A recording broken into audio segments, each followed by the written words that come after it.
like Swami Vivekananda. Swami Vivekananda will form part of it. We will be starting with the idea how things came up. We will try to add important facts because in the prelims examination there comes questions on these lines, and in the main examination also they give you an evaluative assessment and also to describe and also to what I should say, to propagate different kind of questions comes up. Social religious reform movements are an integral part of modern India. They are very important to understand. That is what we will try to do. Okay, sir. We will try to understand what is happening. We will try to see कि क्या हो रहा है, and we will add certain points also to it so that we get an idea.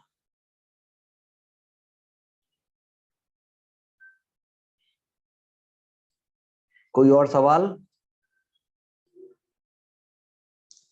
बताइए, कोई अगर सवाल है तो सर इसमें अगर चूज करना हो तो कौन सी एनसीईआरटी चूज करें, ओल्ड या न्यू या दोनों?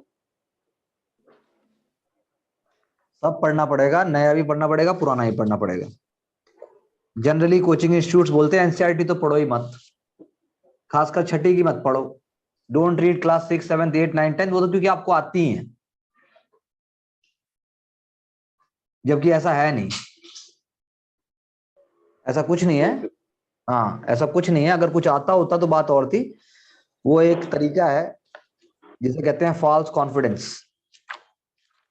अगर बच्चे में फॉल्स कॉन्फिडेंस लेके आना है तो उसको बता दो आपको बहुत कुछ आता है. So the person start feeling confident. Yes. Okay, sir.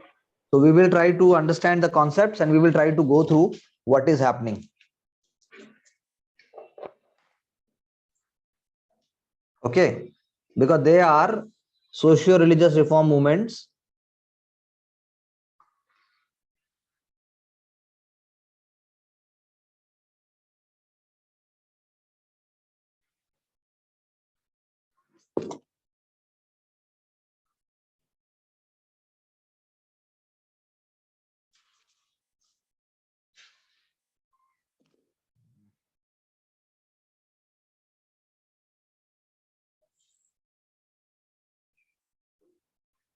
Social religious reform movements play a very important role in, you can say, understanding colonialism.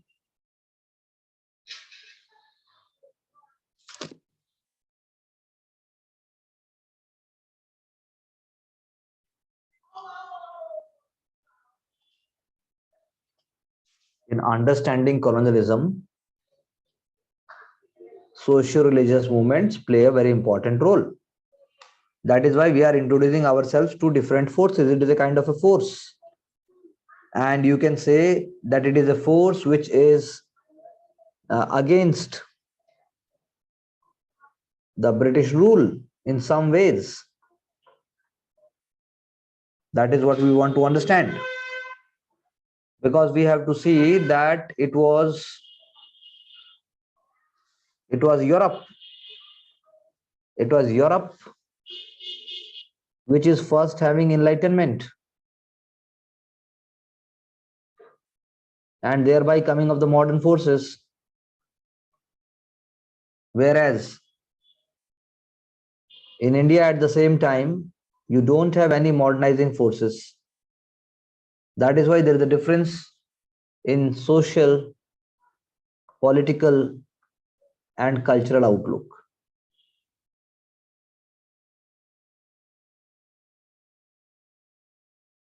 So, social awakening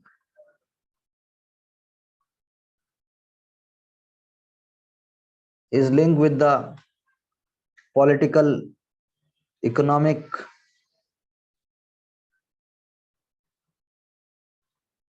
religious, and even cultural ideas. Because Indian society at this time is suffering from many evils and many ills. Can you name some evils which the Indian society is suffering from?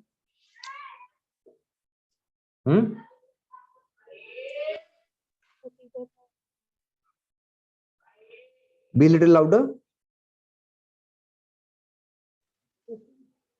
हाँ, सती प्रथा, सती, child marriage, के child marriage, lack Sati of प्रथा, education among women, girls, education, सती, और थोड़ा सा other social evils बोले।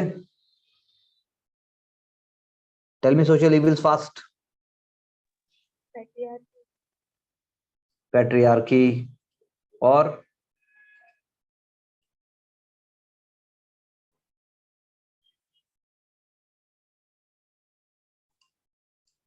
हाँ,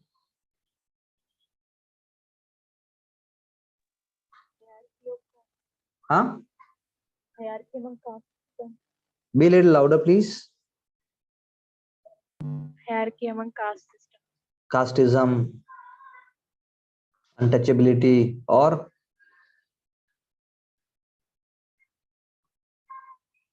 बताइए। poverty, पॉवर्टी तो सोशल नहीं है, पर अनटचेबिलिटी, चाइल्ड मैरिज, कास्टिज्म,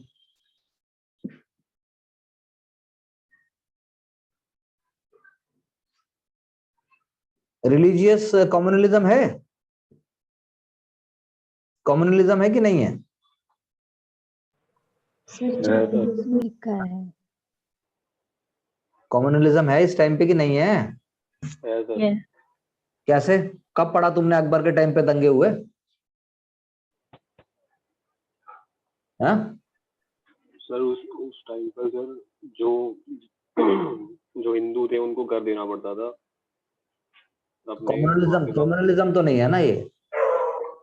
तो सर रिलेट करता है ना उससे। नहीं, रिलेट तो सभी, सारी चीज सभी से करती हूँ, रिलेट नहीं होता कुछ भी। जजिया कर हाँ, जजिया कर देना पड़ता था सर उनको। जजिया दे रहे हैं, पर कम्युनलिज्म नहीं है। तो सर जो अपॉइंटमेंट हो रहे थे कोर्ट्स वगैरह में, वो भी तो क्या बोलते हैं, रिलीजियस बेस्ड अपॉइंटमेंट ही थे। नहीं, ऐसा नहीं है, मैरिट भी चलती थी, मैरिट भी थी। हम सोशल रिफॉर्म्स की बात कर रहे हैं। कबीर ने सिर्फ मुसलमानों को गाली दी है कि हिंदुओं को भी गाली दी है? हाँ, किसने सर? कबीर, संत कबीर दास जी ने, सुना है नाम? दोनों को। दोनों को। और संत रविदास जी ने किसको कहा है, बताइए? सर जो भेदभाव करते हैं फिर सभी करते। कास्टिज्म में। कम्युनलिज्म नहीं है उस टाइम पे, कम्युनलिज्म नहीं है। और क्या है बताइए?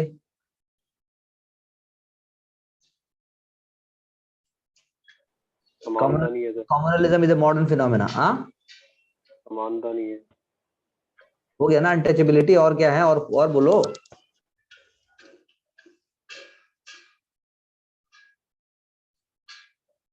बताइए social backwardness, जी। social backwardness, social backwardness, okay, very good. और सोचो यार, सोच ही नहीं रहे तुम तो। सोच क्यों नहीं रहे हो?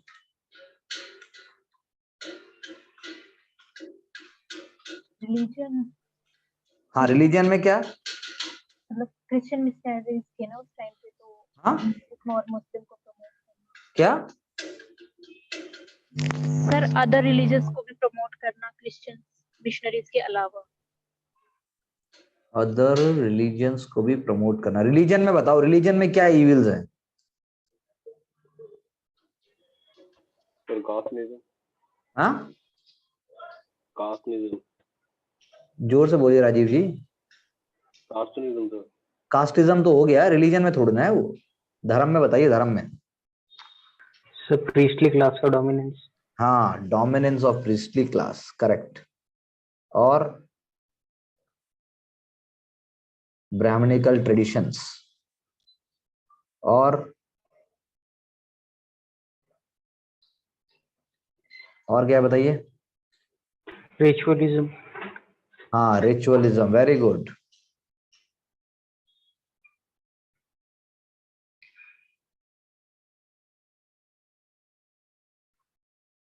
और strengthening of ancient religions like हाँ? Buddhism, Jainism, क्या strengthening of ancient religions like Hinduism, Strengthening. Buddhism. कोई धर्म बढ़ रहा है तो इसका मतलब बर्बादी आ गई क्या? स्ट्रेंथनिंग ऑफ बुद्धिज्म जैनिज्म ये क्या है?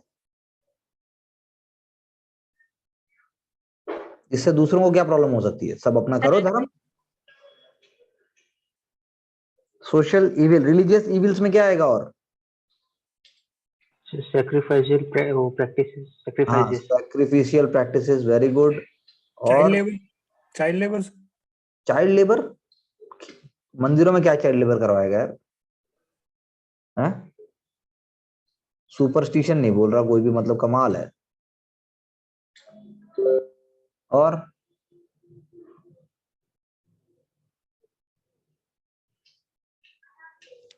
बताइए.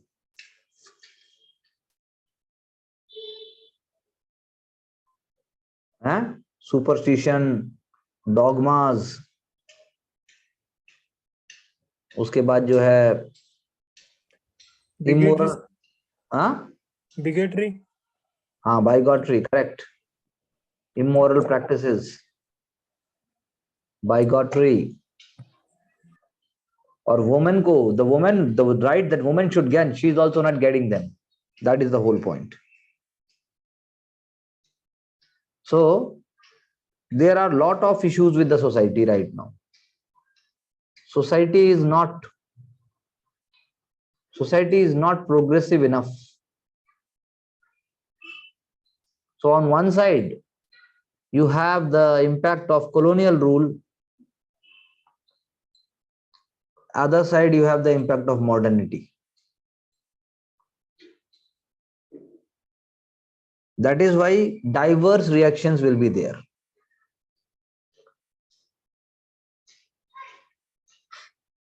And these reactions are reflecting in the emergence of socio-religious reform movements.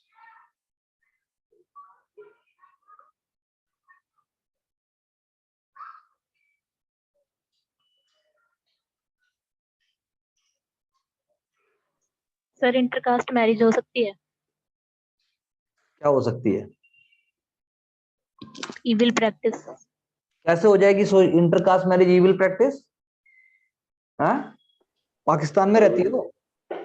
Window marriage, window remarriage भी इविल प्रैक्टिस होगी कि प्रोग्रेसिव प्रैक्टिस है? विडो रीमैरिज इविल प्रैक्टिस है कि प्रोग्रेसिव प्रैक्टिस है जनाब?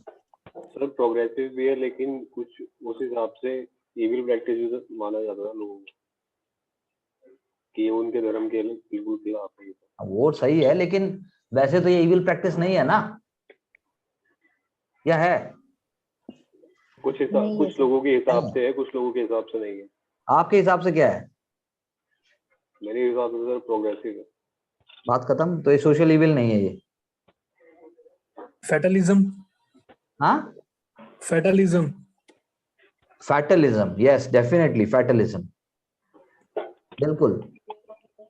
सुपर का भाई है ये. बहुत अच्छा वर्ड बोला आपने, फैटलिज्म.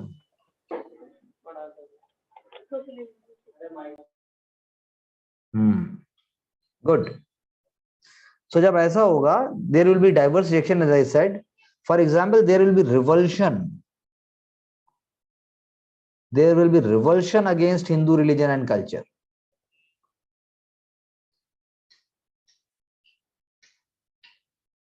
Okay, revulsion against Hindu religion and culture. For example,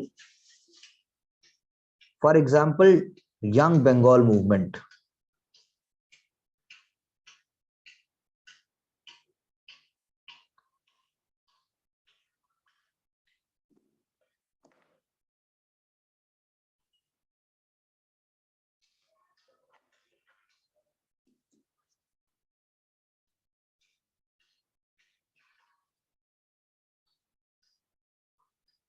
For example, Young Bengal movement.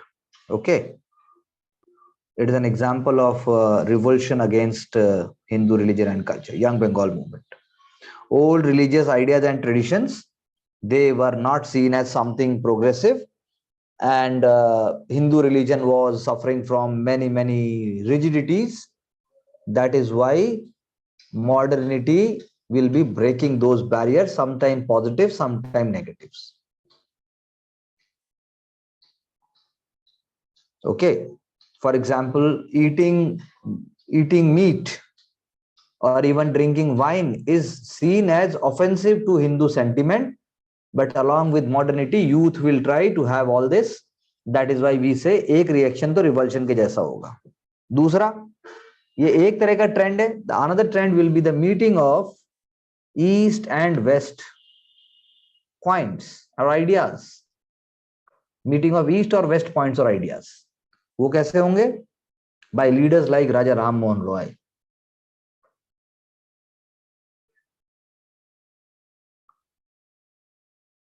By leaders like Raja Ram Mohan Roy. Okay, he is bringing the best of the east and the best of the west, thereby showing mature reactions. Or even we can say by bringing the best of Indian religions plus Western ideas. This is what he is saying, this is what he is doing. Similarly, Sir, which is chapter in modern history? Can you be a little louder? Sir, which chapter it is in modern history? Which chapter?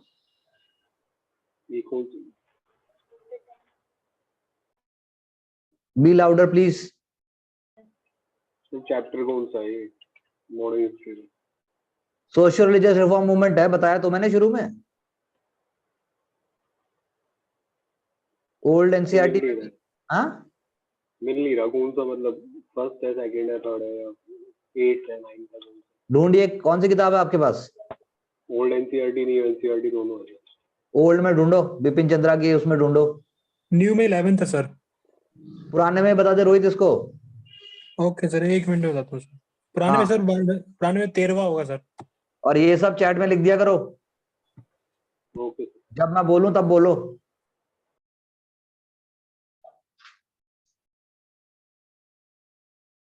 So this is one of the ways. Raja Ram Mohan Roy वाला एक भी है. 2 chapter होंगे ना रोहित? कितने हैं old NCERT में? Sir new है मेरे पास. ओल्ड का पीडीएफ है, वो लैपटॉप में ही पड़ा है. ओल्ड में 2 चैप्टर होने चाहिए. सर हाँ, 2 ही है. न्यू में भी 2 ही है, ओल्ड में भी 2 ही है सर. तो कौन सी क्लास की एनसीईआरटी? सोशल एंड रिलीजियस से रिलेटेड. अरे एनसीईआरटी बता दे इसको कौन सी क्लास की है. 12th की है, बिपिन चंद्रा. ओल्ड है तो. Yes sir. हाँ तो रोहित इसके भी फोटो खींच लियो. Okay sir. दे देना खींच के. कल वाला कर दिया तूने? कल वाला सर आपने मुझे नहीं, किसी और को बोला था. सर भेज दिया सर भेज दिया था मैम को, उन्होंने अपलोड नहीं किया अभी तक.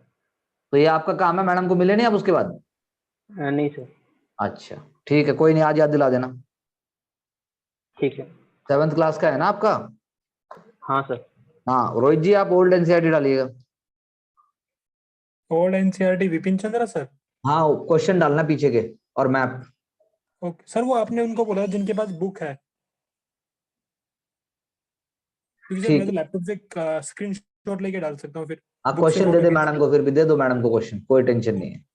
Okay sir. 2 लोग डाल दें, कोई दिक्कत नहीं है. ऐसा नहीं होना चाहिए कुछ छूट जाए. Okay sir.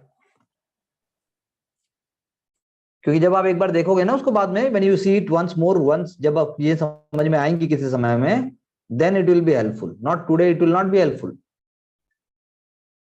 अभी तो समय है. Yes Rohit, polygamy. Yes, polygamy is definitely it's very important. So तीसरा एक और टाइप का भी आया मूवमेंट, जिसको हम कहते हैं rise of neo Hinduism.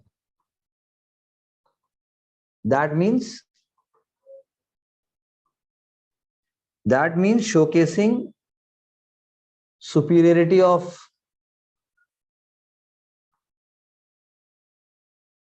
Indian culture and religion.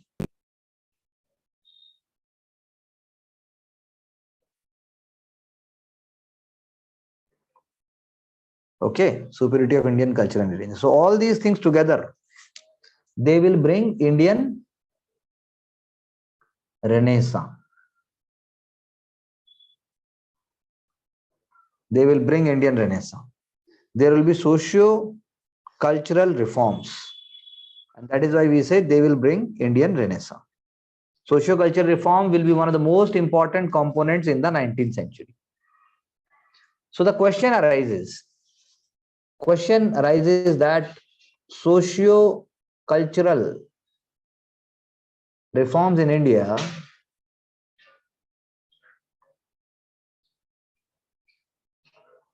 was an impact of the West.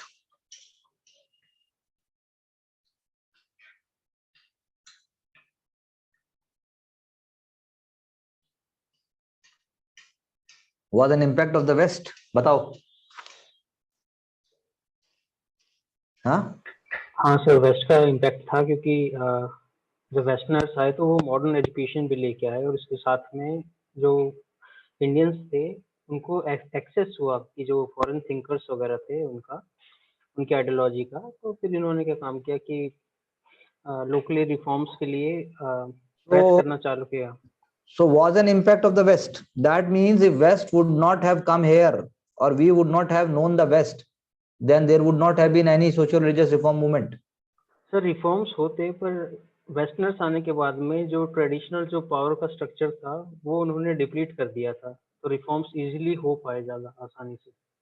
So we want to say that yes, definitely West facilitated socio-religious reform movement. It was facilitated by the West. However, it was an integral part of socio-religious reform movements were an integral part of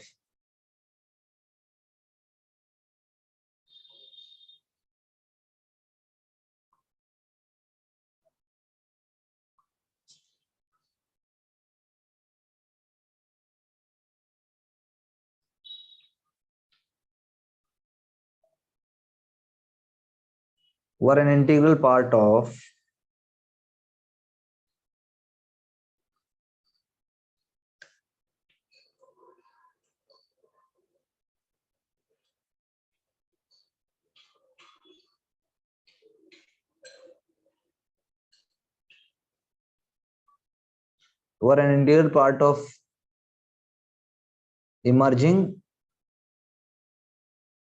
anti-colonial consciousness.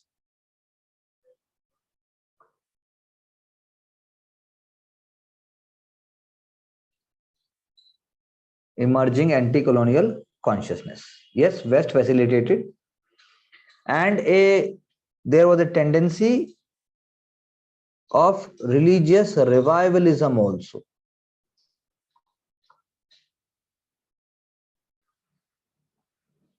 Religious revivalism. So there is a difference between religious reforms and religious revivalism. There is a difference.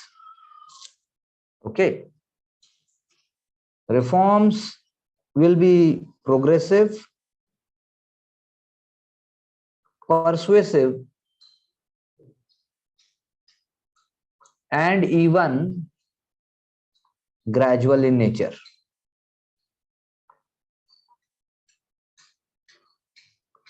Whereas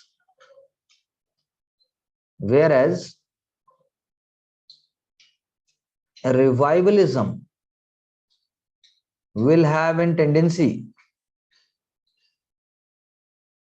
to look at past in an uncritical manner.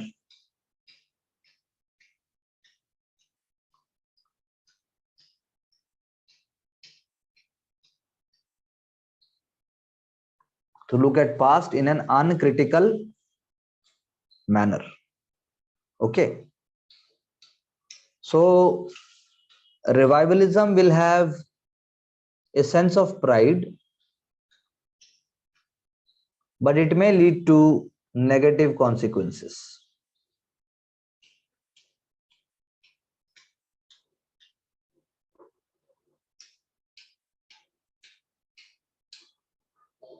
So there will be socio-cultural regeneration, but this may not be completely helpful. Socio-cultural regeneration will be there, but this may not completely take place.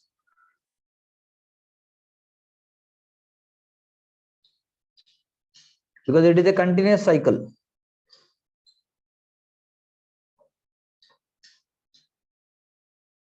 And there will be colonial presence also. Okay, this is what we can say. So as you said, there were two kind of conditions: religious conditions plus social conditions. Both we have discussed. Religious problems, social problems.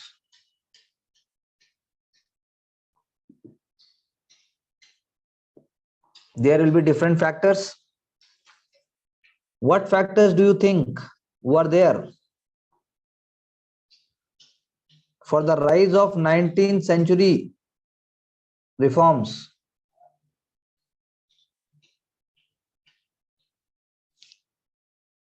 What factors were there? Tell me.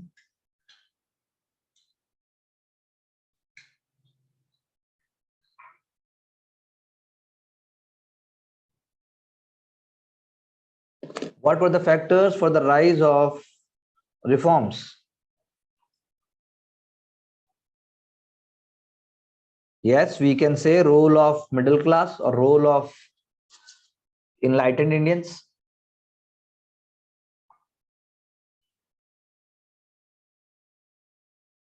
दूसरा, spread of colonial culture.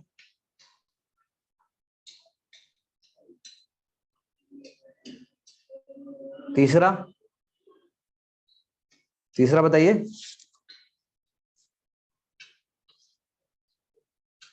हाँ,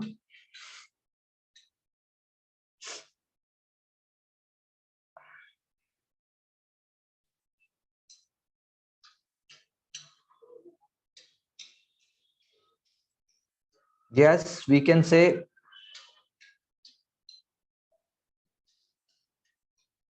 impact of British rule.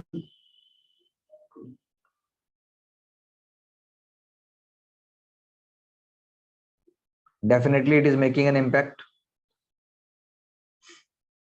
Or you can say the masses will be influenced by so many new ideas which are being promoted and propagated. So what was the ultimate aim? What is the ultimate aim of the religious movements? National. Huh? Sir, national unity. First of all, its aim was social unity. Cultural nationalism must rise.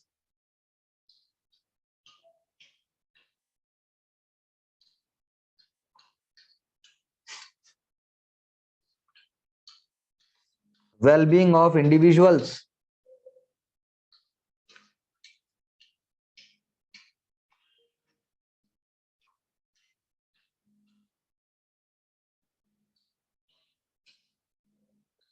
Plus society.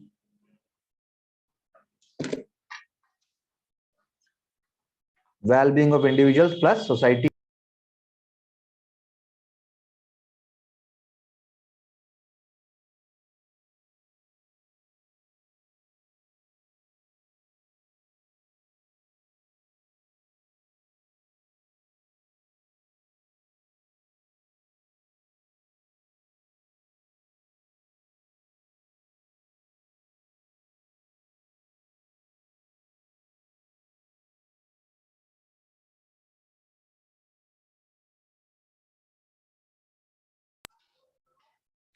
Okay, so role of enlightened Indians, apart from role of British rule, role of modern ideas, and all these things are going to facilitate. So what are the aim? Aim, as we said, yes, social unity, cultural nationalism, well-being of individuals plus well-being of society. That means reforming the society. So we can divide it into two parts. As I said, one is reformist movement, another is revivalist movement. Are you getting my point? One is reformist, other is revivalist. Any doubts till now?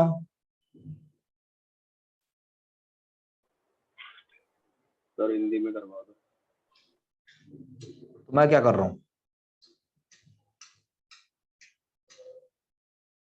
Hello, ज्यादा English होगी क्या? Yes sir. Paper किस में लिखना है? Paper तो English में लिखना पड़ेगा लास्ट में। मतलब क्या बोला यार, ये शब्द ही ऐसे हैं। ये रिफॉर्म तो रिफॉर्म ही है, सुधार बोल लो, इससे तो क्या बोला जाएगा। एक तो होता है रिफॉर्म, समाज सुधार, और रिवाइवल। रिवाइवल भी सुधार ही है, लेकिन वो सुधार ऐसा है कि उसके अंदर जो प्राचीन सोच है, प्राचीन जो बात है वो निकल के आएगी। सर रिफॉर्म को सुधार परिवर्तन ये भी तो कह सकते हैं। हाँ, कह सकते हैं सुधार और परिवर्तन। बट सर इनके बेसिक नेचर में डिफरेंस है। रिवाइवलिस्ट हम पिछले सुधारों को लेके जा रहे हैं और रिफॉर्मिस्ट हम आगे की तरफ मॉडर्निटी की तरफ बढ़ रहे हैं। बिल्कुल, रिवाइवलिज्म में हम पिछले सुधारों को नहीं ला रहे, हम पीछे जाना चाह रहे हैं। Yes sir.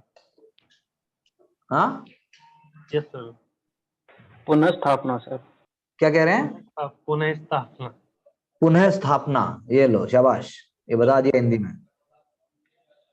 मैं तो तुम लोगों के लिए जितनी हो सके उतनी हिंदी प्रयोग करता हूँ यार, अंग्रेजी को तो त्याग ही दिया है हमने। सर पेपर हिंदी में पुनः स्थापना, पुनरुत्थान भी कह सकते हैं। पुनः उत्थान भी कह सकते हैं सर। हाँ पुनः उत्थान भी है। तो आप हिंदी में लिखने जा रहे हैं सचिन जी, अंग्रेजी में? सर हिंदी में लिखेंगे। तारा आपने कहा था मैं इंग्लिश में लिखूंगा। माइंड चेंज कर लिया सर। अरे ये तो गलत बात है यार, जनता ने माइंड चेंज नहीं किया और आपने कर लिया है। सर कंटेंट इम्पोर्टेंट है ना सर, वो इंग्लिश का पेपर थोड़े ले रहे हैं, वो हिस्ट्री का पेपर ले रहे हैं। तो कंटेंट तो लेकिन इंग्लिश में बहुत अच्छा है, हिंदी से तो उसको एक लैंग्वेज भी देनी पड़ेगी ना सर। प्रैक्टिस करके। चलो आप हिंदी में भी लिखो, कोई बात नहीं, लेवल ऊंचा होना चाहिए, चाहे हिंदी हो चाहे इंग्लिश हो। तो सोशल बेस, सोशल बेस क्या है? Middle class. सोशल बेस है इसका मिडिल क्लास। और आइडियोलॉजिकल बेस क्या है? आइडियोलॉजी को हिंदी में क्या बोलते हैं? विचारधारा। विचारधारा सर। क्या बोलते हैं कुलदीप जी? सच्ची बोल रहा हूँ सर, विचारधारा। विचारधारा। Yes sir. आइडियोलॉजिकल बेस, विचारधारा। तो भाई विचारधारा क्या है इसकी? एक विचारधारा का एक कंपोनेंट है रेशनलिज्म, तर्कवाद। और दूसरा क्या है? Sir religious universalism.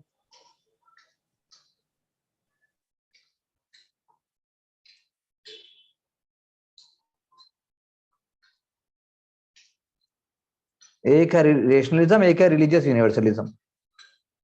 सामाजिक, रिलीजियस, धार्मिक, धार्मिक सर्ववाद। ठीक है जी, है ना? Yes sir.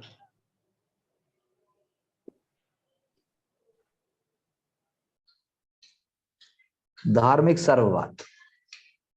ओके, इसीलिए रिफॉर्म्स क्या हैं? कई तरीके से होंगे। मेथड क्या है रिफॉर्म्स के, जरा बताएंगे आप लोग? क्या क्या मेथड्स हैं रिफॉर्म्स के, बताइए। धर्म सभाएं। अरे मेथड, मेथड, तरीके पूछ रहा हूं मैं, ये नहीं पूछ रहा किसने किया। प्रियंका जी आप भी बोल लीजिए कुछ,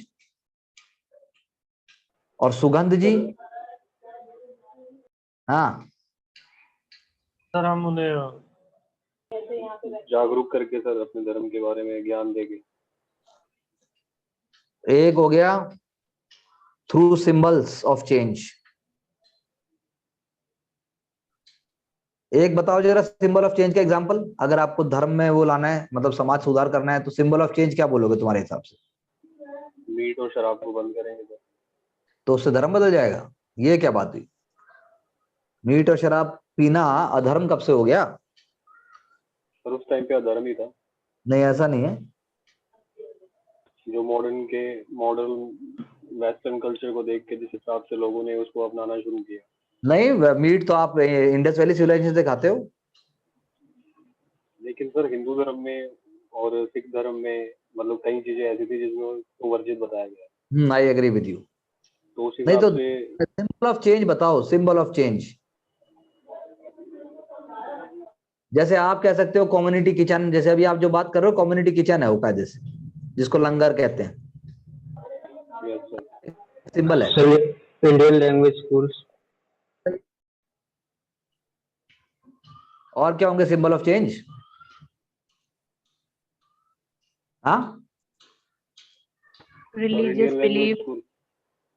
सिंबल ऑफ चेंज यार, जैसे आप कहो इंटर डाइनिंग करेंगे हम गरीब मतलब निचली जातियों के साथ, आज भी होता है ना, नेताजी जाते हैं शेड्यूल कास्ट दलित के घरों में और खाना खाते हैं, वो क्या है?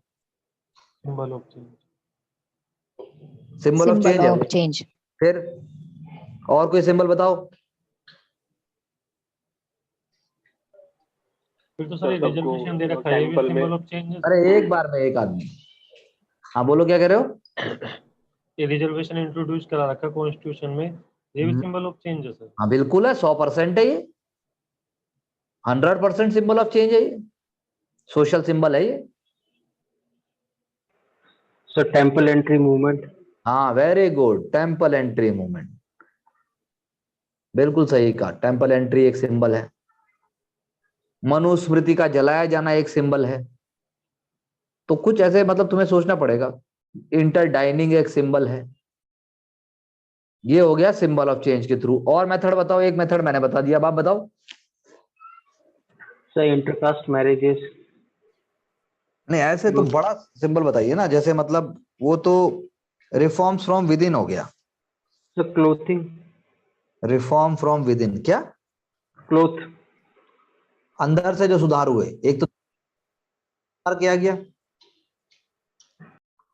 धर्म के अंदर ही सुधार लाए गए ना। कैसे लाए गए? किताबें छापी गई, और क्या किया गया? कैंपेन किए गए, है ना, समाज सुधार के, और Yes, sir. सोशल प्रॉब्लम्स को हाईलाइट किया गया।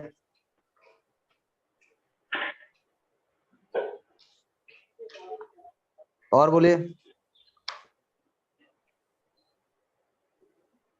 और क्या तरीका हो सकता है? सबसे इंपॉर्टेंट तरीका, सर जो मतलब पर्टिकुलर रिलीजन में जो कमियां रहती हैं, जैसे कुछ प्रथाएं चलती आ रही, सती प्रथा, इनको एबोलिश किया गया है, वो भी सिंबल ऑफ चेंज ही कहेंगे अगर हम कुछ वो रीति आएगा रिवाजों थ्रू। को खत्म कर रहे हैं। हाँ थ्रू। क्या बोल रहे हैं? हाँ क्या बोला आपने? सर, सर मैं कह रहा हूँ जो ये प्रथाएं चली आती हैं रिलीजियस, उनको और अगर हम एबोलिश करते हैं उसे भी हम सिंबल ऑफ चेंज में कंसिडर कर सकते हैं सर। किसको अबॉलिश कर दें? जैसे उस टाइम पे क्या गया, बेंटिक के टाइम पे सती हाँ प्रथा बिल्कुल है, सिंबल ऑफ चेंज है वो, थ्रू लेजिस्लेशन है, थ्रू लेजिस्लेशन। कानून के द्वारा। तो हमने अलग अलग तरीके बता दिए, through legislation, through religion, through symbol of change, ये सारी तरीके हैं ये। जैसे थ्रू इंटेलेक्चुअल वर्क किया ना, इंटेलेक्चुअल वर्क बहुत लोगों ने, तो उससे क्या हुआ? इंटेलेक्चुअल वर्क के अंदर क्या होगा? आप एजुकेशन स्प्रेड करोगे, तो आप दुनिया भर के एग्जांपल दे सकते हो। If you go and visit my channel, तो मैंने वहां पे छोटे छोटे वीडियोस बनाए हैं पर्सनैलिटीज पे। लास्ट ईयर भी हम थोड़ा थोड़ा डाल रहे थे। सर क्लॉथ, रिलीजियस रिफॉर्मर्स का मिलेगा आपको। दूसरा, हमने इंडियन लैंग्वेजेस को प्रमोट किया। क्लॉथ भी तो हो सकते हैं सर, हाँ, तो कपड़े। कपड़े क्या? Sir western symbol of change जो सर। वेस्टर्न जो फॉर्म थी, वेस्टर्न के जो कपड़े थे उनको हटाकर हाँ ये भी है, ठीक है। अपने हमने धर्म इंडियन के लैंग्वेजेस हिसाब को प्रमोट किया, हमने स्क्रिप्चर्स का यूज किया, और क्या किया हमने? हमने रेशनैलिटी का यूज किया। ये सब क्या है? सिंबल ऑफ, मतलब ये सारी चीजें मेथड है ये। और हमने पूरे ऐसी बातें की जो पूरे विश्व पे अप्लाई होती हैं, यूनिवर्सलिज्म।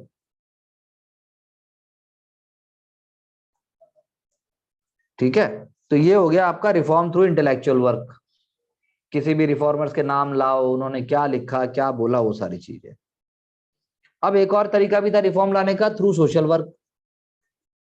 एक आदमी का नाम बताओ जिसने सोशल वर्क के थ्रू किया हो। स्वामी विवेकानंद। स्वामी विवेकानंद, बिल्कुल सही बात है। और सर स्वामी दयानंद सरस्वती। स्वामी दयानंद भी आएगा। राजा राम मोहन राय। राजा राममोहन रॉय भी आएंगे। ईश्वर चंद्र विद्यासागर। ईश्वर चंद्र विद्यासागर भी आएगा। आरजी भंडारकर। हाँ, भंडारकर आरजी साहब भंडारकर। बिल्कुल आ सकते हैं, RG Bhandarkar.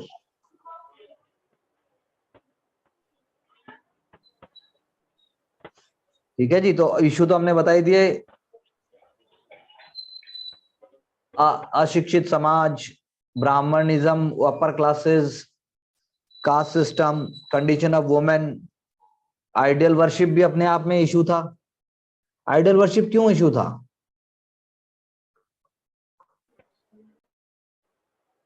Sir ideal worship क्यों इशू था? हाँ, आइडल वर्शिप इसलिए इशू था सर क्योंकि कुछ लोगों का मानना था कि मूर्ति पूजा नहीं होनी चाहिए, और वो इस वजह से मानना था क्योंकि भगवान का कोई मतलब वो निराकार है, उसको आप आकार देकर एक गलत मैसेज दे रहे हो लोगों के बीच में।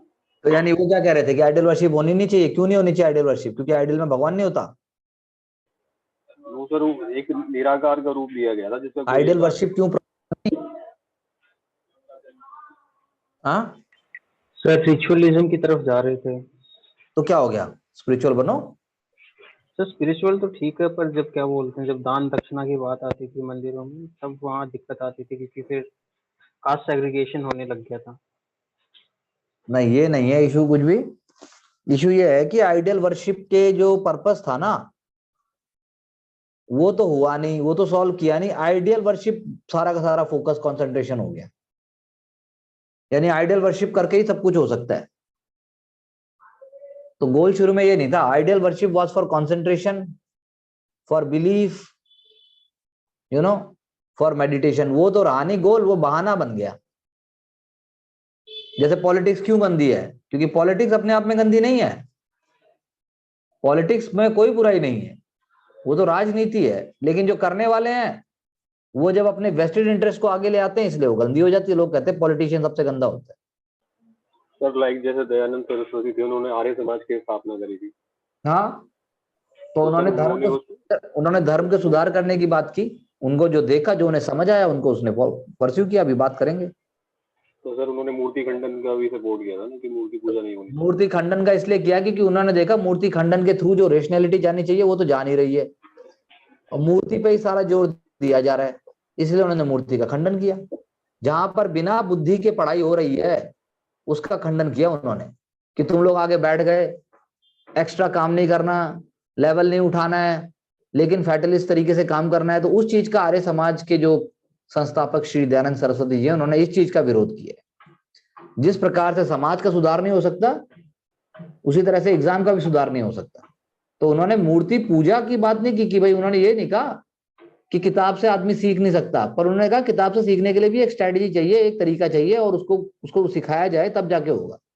वरना सिर्फ आपने कोर्स खरीद लिया, आपने किताब खरीद ली और आप बैठ गए पढ़ने और आपने सोचा मैं तैयारी कर रहा हूं, तो ऐसा नहीं है।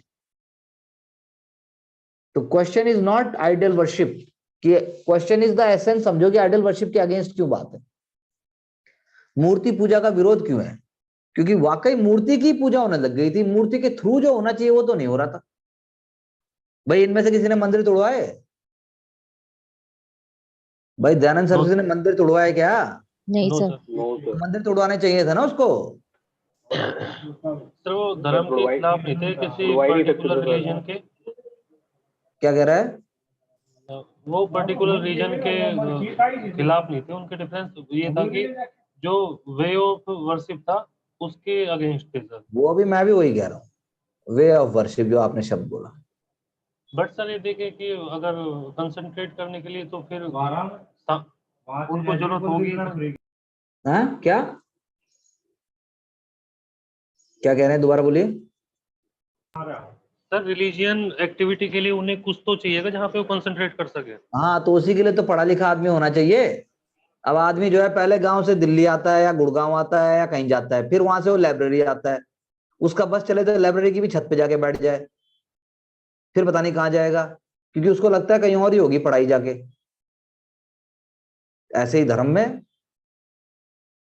आप सारे तीर्थ यात्रा पे जाके आ जाते हो, लेकिन आप चोरी करना नहीं छोड़ते, तो ये तो कोई धर्म नहीं सिखा रहा है। मतलब गरीब को एक चवन्नी नहीं मिलनी चाहिए, लेकिन आपके पास ज्यादा होना चाहिए, तो ये तो कोई भी धर्म नहीं बोल रहा है। भाई जहां पर आपको मेडिकल कॉलेज की आवश्यकता है भारत में, जहां पर मैटरनल मोर्टेलिटी रेट और इन्फेंट मोर्टेलिटी रेट कम ही नहीं हो सकता, कम जब तक नहीं हो जब तक डॉक्टर नहीं बढ़ेंगे।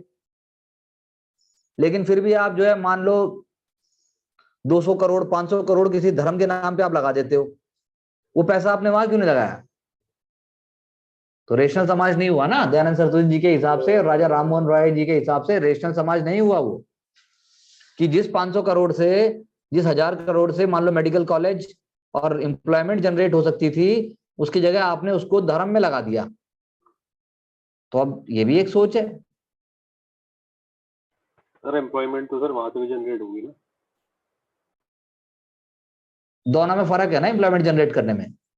वहां क्या एम्प्लॉयमेंट जनरेट होगी, वहां तो एक्सिलरी एक्टिविटीज हो सकती हैं बस। बट सर वहां से इकोनॉमिकली तो एम्पावर हो जाएंगे सर। अरे एम्पावर कैसे हो जाओगे? आपका छोटे लेवल का इकोनॉमी चल जाएगा, और क्या होगा इससे ज्यादा? आप सर स्किल कैसे सीख लोगे वहां? हाँ सीख नहीं सकते, बट एक जो हाँ? संस्थाएं हैं जो उनको रन कर रही है वो एम्पावर हो जाएंगे सर। मैं कब मना कर रहा हूं? आप बेचो वहां पे फूल माला, बेचो अगरबत्ती, बेचो धूप बत्ती, इससे ज्यादा क्या करोगे? धूप बत्ती फूल माला मूर्ति, और क्या कर सकते हो? भजन गा दोगे और जेब काट लोगे। इनकी नहीं कह रहा सर था मैं, जो छोटे सर लेवल कौन में रहते हैं, मैं कह रहा हूँ जो बिग रिलीजियस एक्टिविटीज रहती हैं इनमें, जैसे टेम्पल्स को इंट्रोड्यूस कराया जाता है, तो जो संस्थाएं रन करते हैं, सब राम मंदिर है तो उसको तो बड़े पैमाने पर बनाया जा रहा है, तो वो लोग इस पे निर्भर थोड़ी ना, जो बाहर फूल पत्तियां ये सब है, यार उनके वो पास एक तो अलग चीज चढ़ावा है, ही या देखिए फिर राम, ट्रस्ट इतना आ जाता सर। तो ट्रस्ट का काम, ट्रस्ट तो आ गया, लेकिन ट्रस्ट फिर हो सकता है बाद में हॉस्पिटल खोल दे, बाद में मेडिकल कॉलेज खोल दे, स्कूल खोल दे, ये हो सकता है। ये मैं मना नहीं थोड़ी सर ना कर रहा ऐसा हूँ। तो नहीं होगा अपना, हो सकता है करे भी, लेकिन वो पर्टिकुलर पर्सन एम्पावर हो जाएंगे, हाँ तो बट वो गलत है। मेजोरिटी ऑफ द पीपल्स को बेनिफिट नहीं मिलेगा। हाँ तो मैं मेजोरिटी की बात कर रहा हूँ, समाज सुधार की बात कर रहे हैं। जो स्वामी स्वामी दयानंद सरस्वती सरस्वती जी की तुम बात कर रहे थे, मैं उस पर बोल रहा हूँ। हमें उस एंगल से देखना है कि जिससे मैक्सिमम वो हो। अब बेनिफिट तो है ही है, अयोध्या के आसपास की सारी लैंड खरीद ली इन्फ्लुएंशियल लोगों ने फटाफट, कोर्ट यस सर। ने भी कार्रवाई की और यूपी गवर्नमेंट ने भी कार्रवाई की, और निरस्त किए गए जितने भी कागज थे। अभी भी शायद निरस्त हुए नहीं है, I don't know. So the question is that it is a very very broad topic, बहुत ही ब्रॉड है, जहां पर पॉलीथीइज्म को भी दोषी पाया गया। पॉलीथीइज्म, बहुदेववाद,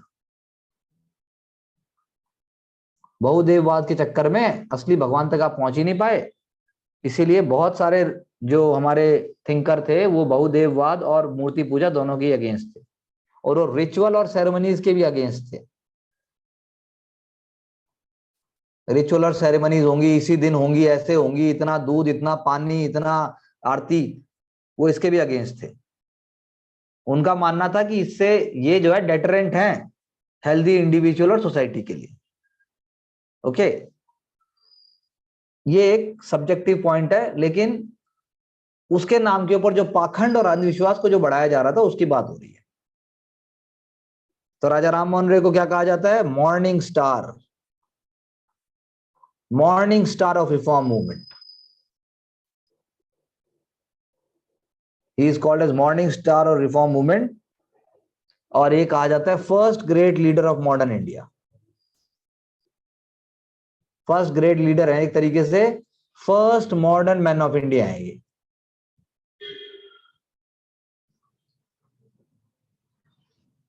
ठीक है जी। उनको हिंदी भी आती थी, इंग्लिश भी आती थी, हिब्रू भी आती थी, जर्मन भी आती थी, फ्रेंच भी आती थी, लैटिन भी आती थी। मतलब बहुत उनको बहुत सारी भाषाओं का ज्ञान था, और नए नए विचारों को जानकर वो किसी भी प्रकार की रिजिडिटी से मुक्त हो गए थे। जिस समय पूरा बंगाल, नया बंगाल क्रिश्चियनिटी की तरफ अट्रैक्ट हो रहा था, उस समय वो सिंथेसिस की बात कर रहे थे, synthesis between Hindu, Muslim, Christianity and so on. यानी he was talking about synthesis of east and west. कैसे? उन्होंने हमारे ट्रेडिशनल फिलोसॉफिकल सिस्टम को पढ़ा,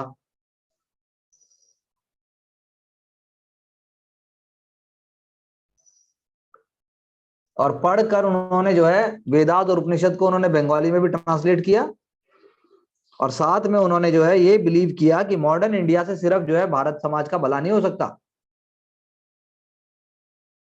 मॉडर्न जो आइडियाज हैं उनसे भारतीय समाज का भला हो सकता है, लेकिन सिर्फ उन्हीं से नहीं हो सकता।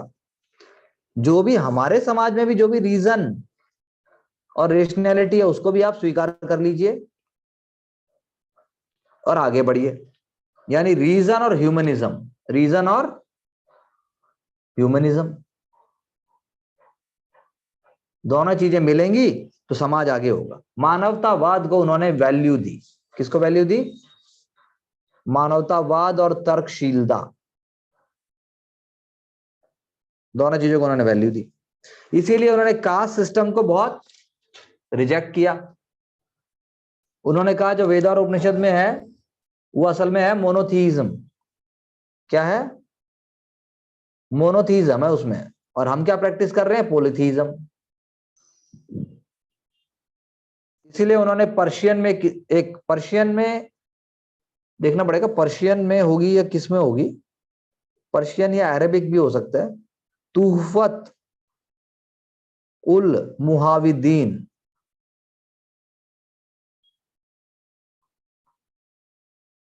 ये उन्होंने एक किताब लिखी तूफत उल मुहाविदीन, गिफ्ट टू मोनोथीस्ट्स।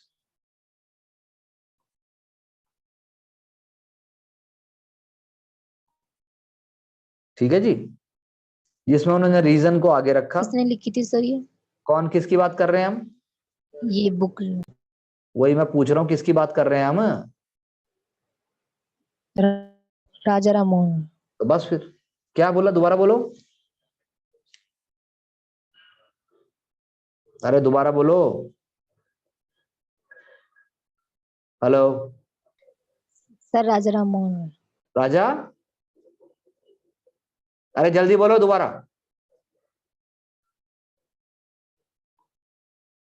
कोमल अनम्यूट करके बोलो।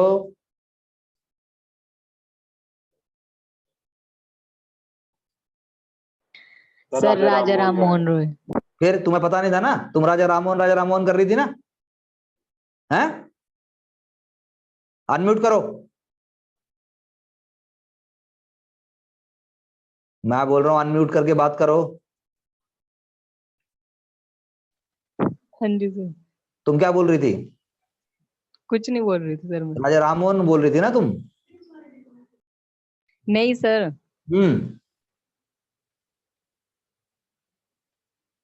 अब पता चल गया सर मुझे। ध्यान दे लो, ढंग से कर लो।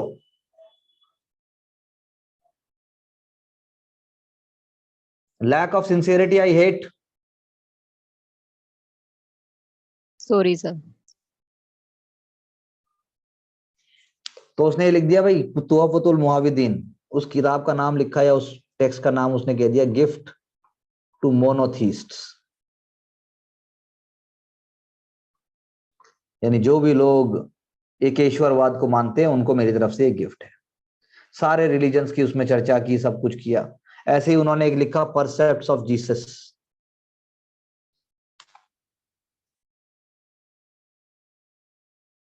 परसेप्ट्स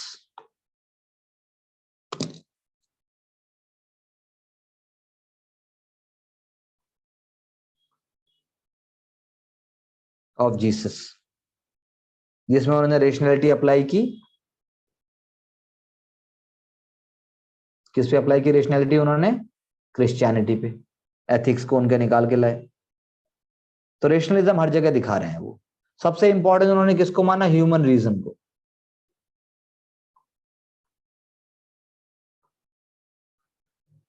सबसे इंपॉर्टेंट, पावरफुल, मीनिंगफुल माना उन्होंने ह्यूमन रीजन को।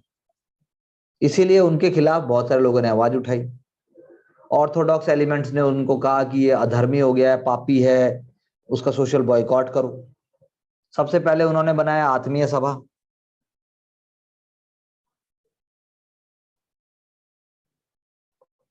उसके बाद उन्होंने बनाया आत्मीय सभा, कलकत्ता में बनाई गई।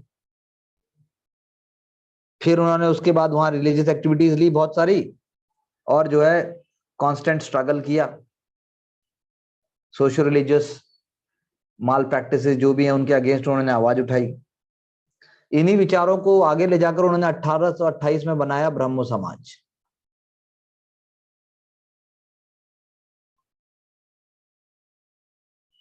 ब्रह्म समाज, सोसाइटी ऑफ गॉड। सर एक चीज पूछूं? जी पूछिए। सर जब ये कुछ एक्टिविटीज करते थे या कुछ धर्म समाज वगैरह कुछ बनाते थे या संगठन बनाते थे, तो सर इनको फंडिंग कहाँ से आती थी? बहुत अच्छा क्वेश्चन है ये। जो लाइक माइंडेड लोग थे ना वो जुड़ते थे, पहली बात तो। और दूसरा हमने कहा कि ये कौन थे? मिडिल क्लास थे ये। किसी के पास जमींदारी थी, किसी के पास पैसे थे, किसी के पास नौकरी थी। तो वेल टू डू लोग ही थे सारे के सारे। कोई इनमें से अनएम्प्लॉयड या कोई इनमें से जो है अशिक्षित व्यक्ति नहीं है। सारे लोग समाज के ऐसे धड़े के हैं जिनके पास well to do material means हैं, और लाइक माइंडेड लोग उनका सपोर्ट करने के लिए आ जाएंगे। ठीक है ना? 1828 में इसीलिए ब्रह्मो समाज की स्थापना हुई, जिसको बाद में बोला गया ब्रह्मो सभा की स्थापना हुई, जिसको बाद में बोला गया ब्रह्मो समाज। ये एक तरीके से first reform movement of India है ये। सर ये first reform movement of India तो हम बात कर रहे हैं, बोलिए बोलिए क्या कह रहे हैं? बट सर जो ये फर्स्ट रिफॉर्म मूवमेंट इंडिया तो है, लाइक माइंडेड लोग भी आप कह रहे हो जुड़ गए, लेकिन इतना जो चेंज कर रहे हैं, आप बता रहे हो क्रिश्चियनिटी की बात करो या वैदिक टाइम पीरियड की बात करें, वहां से भी चीजें निकाल रहे हैं, तो बट फिर इतनी लैंग्वेजेस की पहले इन्हें जानकारी होनी चाहिए, फिर पढ़ेंगे। हाँ तो पढ़ रहे थे ना, संस्कृत संस्कृत आती थी उनको। ऊपर से तुम्हारे अंग्रेज यस सर। मैंने कहा अंग्रेज भी ट्रांसलेशन कर रहे हैं, और ऊपर से ये विदेशों से जो किताबें हैं या जो हमारे भारत में भी जो चीजें उसको स्टडी कर रहे हैं, उसको स्टडी करके उसको ट्रांसलेट कर रहे हैं। जिंदगी लगा दी पूरी भाई। 1814 में आत्मीय सभा बना रहा है, उसके 12 साल बाद बन रही है ब्रह्मो समाज और ब्रह्मो सभा। कितने साल बाद? 14 ईयर्स। हाँ 14 साल बाद बन रही है, 12 भी नहीं, 14 ईयर्स बाद बन रही है। तो 14 साल थोड़े होते हैं, काफी होते हैं। फिर 14 साल। सर ये आपने एक वर्ड हो लिया था रैशनलिज्म, इसको सर थोड़ा डिफाइन करोगे कैसे, क्या मीनिंग समझना सर? हर जगह तर्क का प्रयोग किया जाएगा। जो तर्क है उसको देखा जाएगा, तर्क के उसके ऊपर तोला जाएगा। सारी चीजों को तर्क के हिसाब से तोला जाएगा। जो आप ट्रीटमेंट कर रहे हो नारी का, जो आप ट्रीटमेंट कर रहे हो समाज के व्यक्तियों का, धर्म जो ट्रीटमेंट कर रहा है, तो धर्म को उसकी तुलना में देखा जाएगा। ऐसे नहीं कि भाई धर्म बोल रहा है नारी को वेद नहीं पढ़ना तो नहीं मिलेगा, धर्म बोल रहा है कि छोटी जाति का आदमी ऐसा होगा तो ऐसा होगा, धर्म बोल रहा है शनिदेव पे तेल चढ़ा दो तो चढ़ा दिया, नहीं, ऐसा नहीं चलेगा। सर अगर तर्कवाद के आधार पे में जो नेशनलिज्म है, इसके बेस्ड पे अगर हम रिलीजियस एक्टिविटी को जज करेंगे, फिर तो कंसेप्ट ही चेंज हो जाएगा वो, क्योंकि वो बाउंड करते हैं। बिल्कुल, इसीलिए जो है उनके भी तर्क के पीछे वेद ही है, लेके वो भी वेद ही चल रहे हैं। वो भी इसीलिए स्क्रिप्चर की किताबें ही लेके चल रहे हैं सबसे नीचे। जो सही और गलत है स्क्रिप्चर के थ्रू से ही बता रहे हैं कि देखो स्क्रिप्चर ही कह रहा है ये गलत है, स्क्रिप्चर कह रहा है लोअर कास्ट का डिस्क्रिमिनेट मत करो, स्क्रिप्चर कह रहा है कि मूर्ति वूर्ति कुछ नहीं है, मेन चीज एक भगवान होता है, स्क्रिप्चर कह रहा है कि नारी को इक्वल स्टेटस दो। स्क्रिप्चर के थ्रू ही कर रहे हैं वो भी, कॉन्सेप्ट चेंज नहीं होगा। लाइक सर मनुस्मृति जो थी, हाँ, मनुस्मृति सर। मनुस्मृति तो एक किताब है, लॉ बुक है वो तो। हाँ, उसमें सर सब कुछ बताया जाता है ना कि हिंदू धर्म में क्या करना चाहिए क्या नहीं करना चाहिए। मनुस्मृति से और भी बहुत सारी बुक्स हैं, एक है वो बुक, एक बुक है वो। मनुस्मृति एक है, बाकी भी बहुत सारी है। तो तभी उसको जला दिया गया था ना। जला दिया गया मतलब ये नहीं है, उसकी एक कॉपी जलाई गई थी बस, सिंबॉलिक। ये नहीं है कि सारे इंडिया और सारे वर्ल्ड की इकट्ठी करके सबको जला दिया, वो एक सिंबॉलिक बर्निंग है वो। तो इसीलिए आप कह सकते हो कि एजुकेशन के फेवर में भी रहेंगे ये। एजुकेशन के फेवर में रहेंगे तो कॉलेज खोलेंगे। डेविड हैरिस का फ्रेंड था, कलकत्ता में कॉलेज खोला जाएगा, हिंदू कॉलेज, 1817 में। ऐसे ही 1825 में एक और कॉलेज खुलेगा, वेदांता कॉलेज।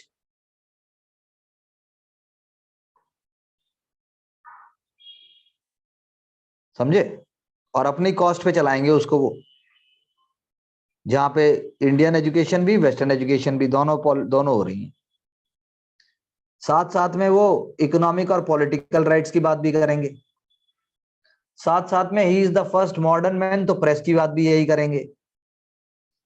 साथ साथ में 1833 चार्टर एक्ट में जो बातें उठी हैं उनमें भी यही सवाल करेंगे।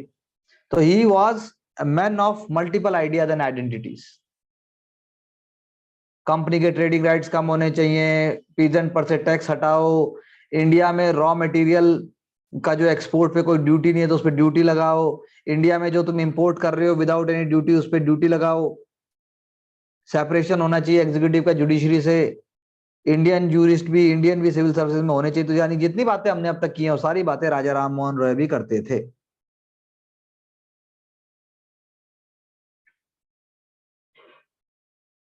उनका ये भी कहना था जो धर्म है आपका अभी वो आपके पॉलिटिकल इंटरेस्ट को सर्व नहीं कर रहा है। आपका पॉलिटिकल इंटरेस्ट है कि आप पॉलिटिकली यूनाइट हो जाओ, आपका पॉलिटिकल इंटरेस्ट है कि कास्ट सिस्टम खत्म हो और आप सब लोग एकजुट हो। आपका ये है कि आप में नेशनल यूनिटी, पॉलिटिकल यूनिटी होनी चाहिए। तो जब तक पेट्रियोटिक फीलिंग नहीं आ सकती जब तक डिवीजन है। तो उन्होंने कहा कि प्लीज पॉलिटिकल एडवांटेज लीजिए, सब लोग एक होइए, सब लोग एक दूसरे को निभाइए। सो यू कैन से पहला नेशनलिस्ट कॉन्शियसनेस की जो धारा है एक तरीके से वो यहां से भी शुरू हो जाती है।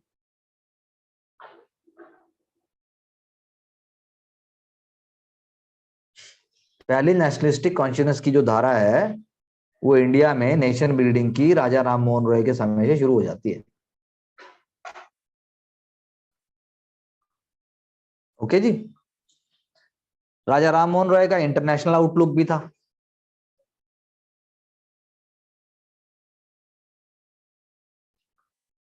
International outlook, okay. उनका वर्ल्ड अफेयर्स में भी कीन इंटरेस्ट था।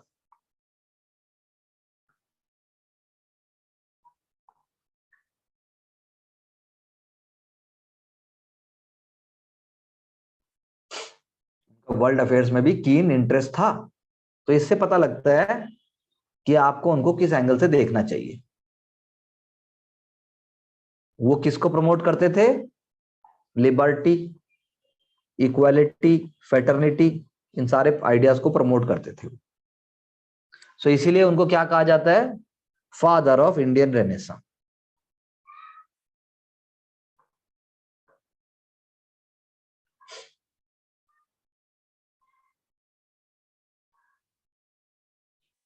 ठीक है जी। अब ब्रह्मो समाज की जो हम बात करें तो ब्रह्मो समाज ने क्या प्रमोट किया? ब्रह्मो समाज ने प्रमोट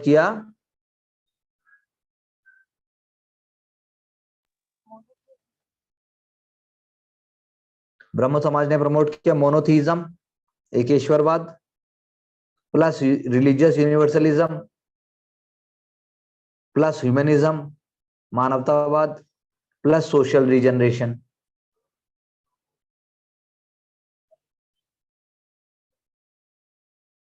नहीं, ये सब नहीं किया उसने। तो इसीलिए सुपरस्टिशियस प्रैक्टिसेस को उन्होंने अगेंस्ट किया। उन्होंने बोला वेदास हैं फॉलिबल, यानी वेदा में भी गलती निकाल सकते हो भाई, ऐसा कुछ नहीं है, उनके लिए वेदास फॉलिबल है, वेदास फॉलिबल है, वेदास में भी इंसानों ने लिखे हैं, ऐसा कहने का मतलब है इंसान का मतलब वो उसके अंदर भी गलती हो सकती है। अब लेकिन जब ब्रह्म समाज के राजा राममोहन राय नहीं रहेंगे तो उसके बाद उसको आगे किसने लेके आया? देवेंद्रनाथ टैगोर ने। देवेंद्रनाथ टैगोर लेकिन वेदों को मानते थे, उन्होंने इसीलिए क्या शुरू किया? ब्रह्मोपासना। ब्रह्मोपासना नाम से एक प्रेयर शुरू की, प्रेयर में वेदास हैं, उन्होंने क्या माना? वेदास इनफॉलिबल है, भाई जो भी है कुछ वेद से निकल के आ रहा है। साथ में उन्होंने क्या माना? तत्वबोधिनी पत्रिका उन्होंने शुरू की, उसमें रेशनैलिटी के आइडियाज आते थे। तत्वबोधिनी, तत्व यानी मैटर, मैटर की जानकारी, जीवन की जानकारी, उसको चला कौन रहा था? अक्षय कुमार दत्त।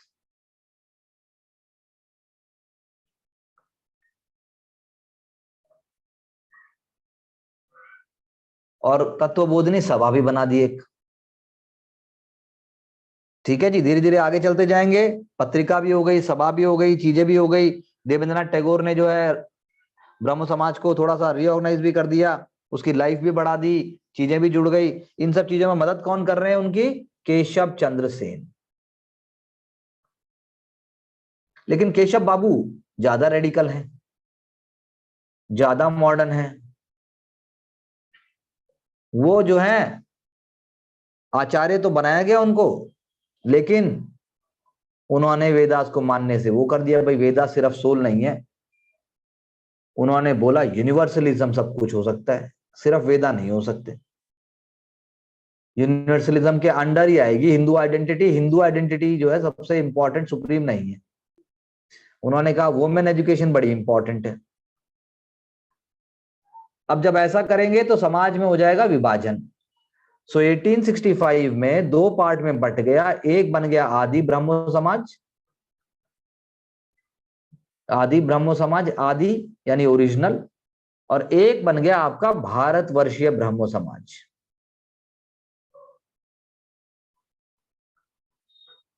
तो भारतवर्षीय ब्रह्म समाज किसके अंडर में होगा?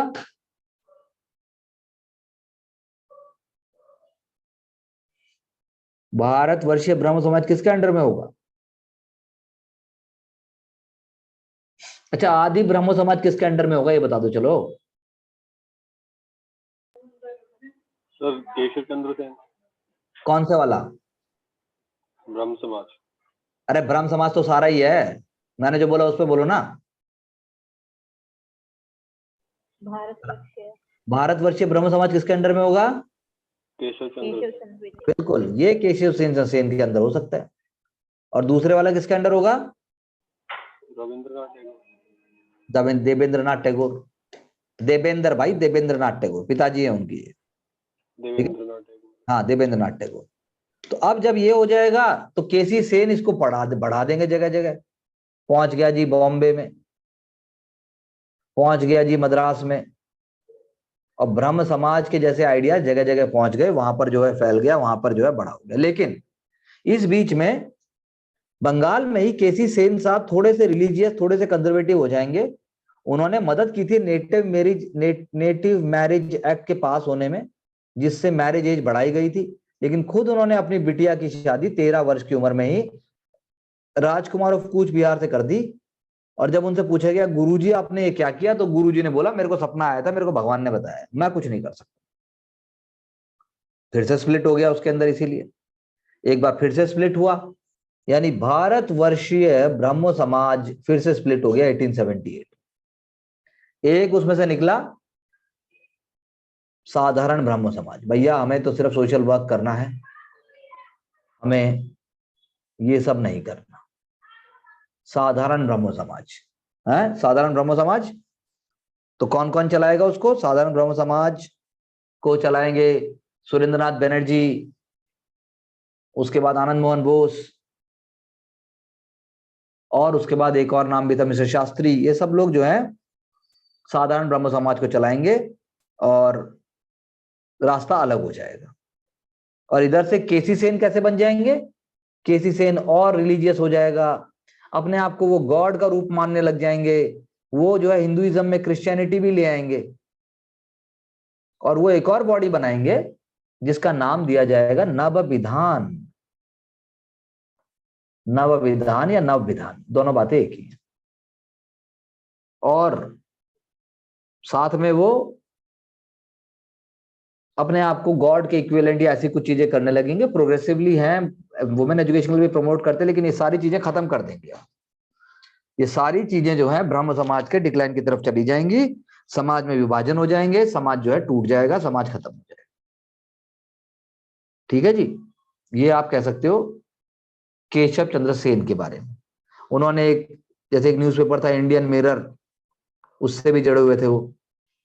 फिर उसके बाद पहली इंडिया की जो रिफॉर्म सोसाइटी है इंडिया की, इंडियन सोशल रिफॉर्म सोसाइटी, उन्होंने ऐसे करके एक बॉडी भी बनाई थी।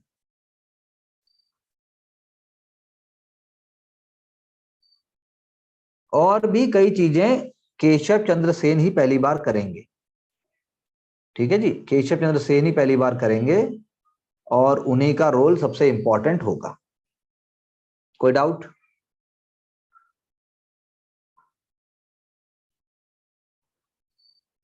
बताइए। सर प्रार्थना समाज की भी तो इन्होंने एक वो करी थी। क्या प्रार्थना समाज की स्थापना भी तो करी थी सर। क्या बोल रहे हैं? आवाज नहीं आ रही आपकी ठीक से। प्रार्थना समाज की एक स्थापना करी थी ना उन्होंने सर। किन्होंने किन्होंने की थी? इन्होंने, हाँ किन्होंने की थी? आवाज आ रही सर? आ रही है, बोलिए बोलिए, किसने की थी? केशव चंद्र सेन ने सर। नहीं, उन्होंने नहीं की। जिन्होंने की थी उनका नाम अभी हम देखेंगे। ठीक है, वो सिर्फ इंस्पिरेशन थे। क्या थे? इंस्पिरेशन थे, वो स्थापना नहीं की उन्होंने। गोपाल हरि देशमुख ने करी थी। और जो गोपाल हरि देशमुख भी नहीं है प्रार्थना समाज के लिए, और लोग हैं। जब हम वहां पहुंचेंगे तब देखना। अभी हम बंगाल में हैं। क्या है हम? क्या कह रहे हैं? क्या कह रहे हैं सचिन जी? कई बार ईश्वर चंद्र सेन का नाम सुनने के लिए मिल जाता है।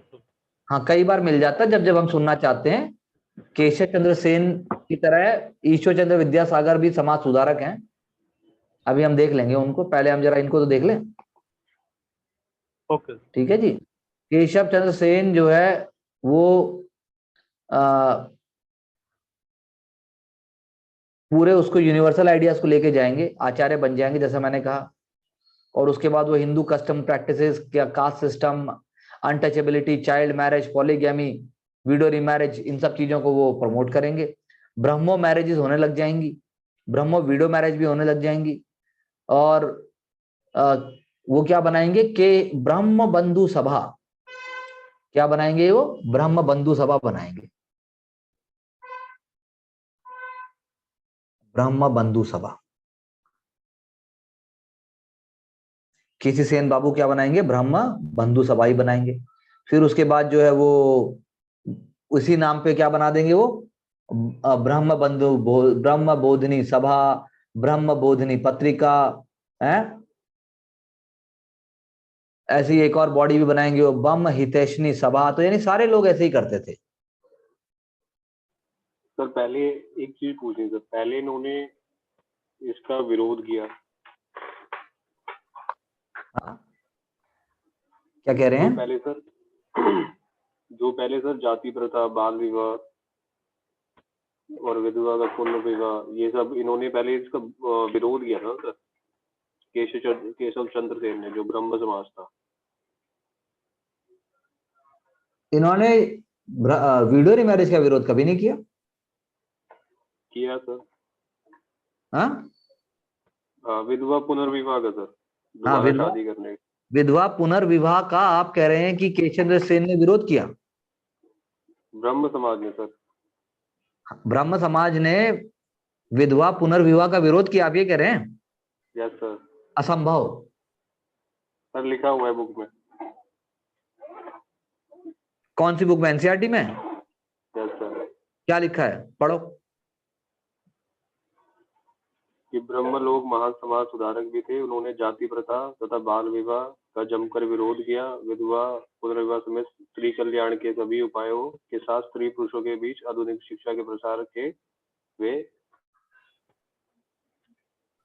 हाँ सर हाँ हाँ विधवा पुनर्विवाह का नहीं किया सर, बाल विवाह और जाति प्रथा का किया सर। हाँ, तो इसीलिए ना भाई बहुत बच्चे ना जीएस में पास हो जाते हैं लेकिन बुढ़ापा आ जाता है, सी सेट नहीं निकलता उनका। इसे कहते हैं रीडिंग कॉम्प्रिहेंशन। ठीक है, ओके सर। हाँ, तो रीडिंग कॉम्प्रिहेंशन की प्रैक्टिस कीजिए अगर आप अपना उत्थान और अपना सुधार चाहते हैं, सोशल सुधार। तो केशव चंद्र सेन बाबू ने ये सब चीजें की, मैंने आपको बता दिया। उन्होंने जो है, क्योंकि एग्जामिनेशन आपको नए नए वर्ड दे देगा, जैसे मैंने कहा भारतवर्षीय ब्रह्म समाज नाम दे दिया, या जैसे वो नाम दूसरा हो गया उसका आदि ब्रह्म समाज नाम हो गया। यूनिवर्सल आइडियाज को प्रमोट करने लगे, बाद में जीसस क्राइस्ट की थोड़ी सी चीजों को वो आने लगे। लिबरल्स थे, अगर आप लिबरल की बात करो तो ईश्वर चंद्र विद्यासागर तो लिबरल थे। ठीक है, केशव जो है वो थोड़े जील थी उसमें, जील।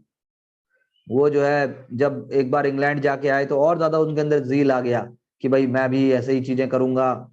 और केशव ने जो है एक इंडियन रिफॉर्म एसोसिएशन करके बॉडी बना दी, चैरिटी को प्रमोट करने लगे, मास एजुकेशन को प्रमोट करने लगे, चीप रीडिंग मटेरियल भी प्रमोट करने लगे। स्कूल के लिए गर्ल्स खोल दिए, नाइट स्कूल्स खोल दिए, अडल्ट के लिए भी स्कूल खोल दिए, इंडस्ट्रियल आर्ट स्कूल्स खोल दिए, वोकेशनल एक्टिविटीज को प्रमोट करने लग गए। उन्होंने चीप अखबार भी छापने शुरू कर दिए। सुलभ समाचार नाम रखा उसका। क्या नाम रखा? सुलभ समाचार नाम उन्होंने सुलभ समाचार रखा ताकि सबको मतलब बोलो सर। क्वेश्चन तो मेरा ये था कि जब वो बाल विवाह के विरोधी थे तो उन्होंने अपनी खुद की बेटी की शादी करवाई 13 साल की उम्र में। हाँ, तो उसके पीछे उनकी क्या औपचारिकता थी? बताई तो था मैंने अभी 5 मिनट पहले कि भगवान का सपना आया सिर्फ ये? बस यही होता है औपचारिकता, कोई कारण नहीं इसका, उनके पास ही उत्तर है उसका। तो जिसकी भगवान ने सर इसी की वजह से जो उनको मानने वाले थे वो उनके विरोधी हो गए। बिल्कुल हो गए, उनके विरोधी हो ही जाएंगे। Okay sir. ठीक है जी। तो केशव चंद्र सेन ने एक भारत आश्रम करके किया, उन्होंने भारत आश्रम करके आश्रम बनाया ताकि ब्रह्मा कम्युनिटी की जो लाइफ है, जो उनके आइडियाज है, उनको प्रमोट किया जा सके। बाद में वो जो है श्री राम कृष्ण जो है परमहंस के थोड़े से इन्फ्लुएंस में भी आ गए। तो केशव चंद्र सेन बहुत इंपॉर्टेंट और बहुत ही प्रोमिनेंट एक वो थे, लीडर थे, जिन्होंने जो है ब्रह्मा मैरिज एक्ट, जो मैंने आपको नेटिव मैरिज एक्ट जिसको हम कहते हैं ब्रह्मा, इस चीज को उन्होंने वो किया और जो है इस बात को बोल दिया भगवान ऐसा चाहता है, या मतलब मैं तो कुछ नहीं कर सकता, ऐसा करके उन्होंने कर दिया। इवन उसके बाद भी उन्होंने नव संहिता नाम से एक कॉम्प्रिहेंसिव गाइड भी उन्होंने बनाई। नव संहिता, बोल भाई। तो सर जब ये चीज हो गई, जब उन्होंने अपनी बेटी की शादी करा दी, तो उसके बाद भी इस चीज का विरोध रहा या फिर समाप्त हो गया? सर जब आवाज नहीं आ रही तुम्हारी। अब आ रही सर? नव संगीता भाई, आपकी आवाज ब्रेक हो रही है, चैट बॉक्स में लिखिए, बोलो दोबारा। अब आ रही सर? अभी भी ब्रेक हो रही है। अब सर अब आ रही है? अब बोल। मैं ये कह रहा था सर, जब उन्होंने अपनी बेटी की शादी करवा दी, बाल विवाह करवा दिया, ठीक है, तो उसके बाद भी जो उन्होंने एक्टिविटीज शुरू करी थी उसका विरोध करने का, तो वो फिर कंटिन्यूस रहा या फिर बंद कर दिया उन्होंने? नहीं, उन्होंने सब कुछ किया जो कर रहे थे वो, बस थोड़ी थोड़ी आइडिया चेंज होते चले गए, ब्रॉड हो गए वो। जरूरी थोड़ी ना एक यही था बस।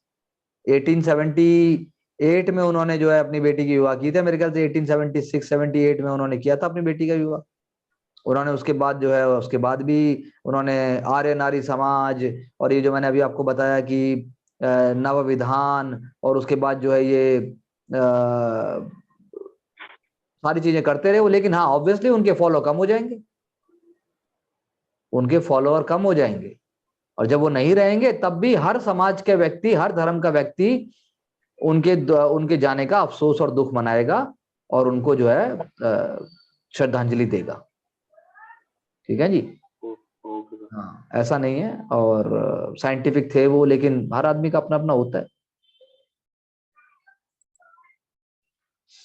तो ये हो गया जी। ईश्वर चंद्र विद्यासागर मैंने आपको बता ही दिया, संस्कृत कॉलेज के प्रिंसिपल थे वो, और विडो रीमैरिज को बहुत प्रमोट करते थे।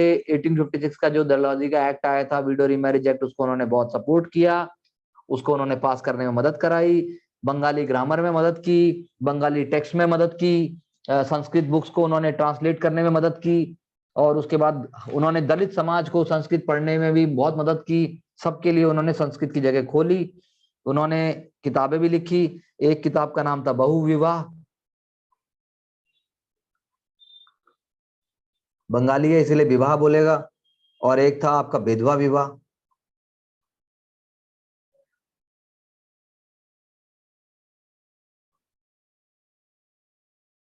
और एक बंगाली न्यूज़पेपर भी छापा उन्होंने, उसका नाम था सोम प्रकाश।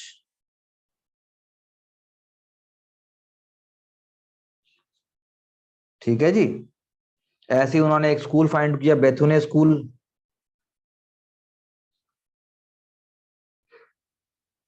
स्कूल को चलाने वाले थे जॉन एलियट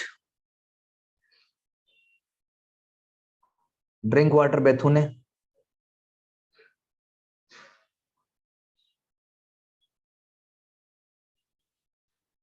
जेईडी बेथुने, ये आपके इनके बारे में कह सकते हो। जहां तक रामकृष्ण परमहंस जी की बात है,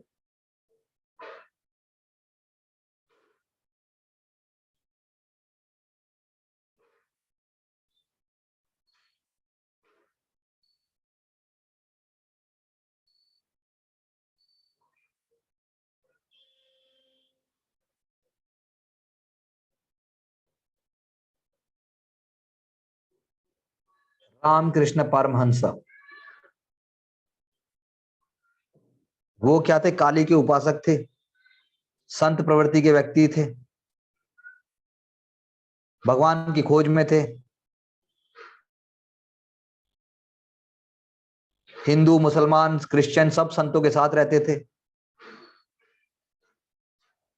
उन्होंने भी किस पे फोकस किया? रिलीजियस यूनिवर्सलिज्म पे।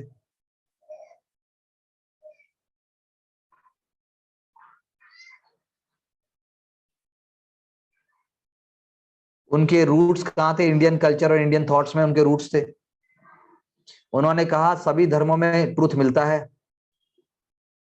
Truth is found in all religions. उन्होंने ये भी रिकॉग्नाइज किया कि आइडल वर्शिप की यूटिलिटी है, there is utility of idol worship. उन्होंने स्पिरिचुअल फीलिंग्स को वैल्यू दी, इसलिए काली मां के भक्त थे वो। उनके अंदर ग्रेट कंपैशन था, ह्यूमन सफरिंग को मानते थे वो। उन्होंने कहा था यत्र यत्र जीव तत्र शिवा, जहां जहां पर मानव जीवन है वहां वहां शिवा है। शिवा ही सबसे ऊंचे हैं, शिवा ही सब कुछ है। तो काइंडनेस ही नहीं होनी चाहिए, हमें मदद भी करनी चाहिए। तो उन्हीं के सबसे फेमस डिसाइबल थे आपके नरेंद्रनाथ दत्ता। कौन था नरेंद्रनाथ दत्ता? स्वामी स्वामी विवेकानंद। विवेकानंद। 1893 में शिकागो में पार्लियामेंट ऑफ रिलीजन्स में उन्होंने इंडिया को रिप्रेजेंट किया था। इंडिया को क्या मतलब? हिंदुइज्म को रिप्रेजेंट किया था।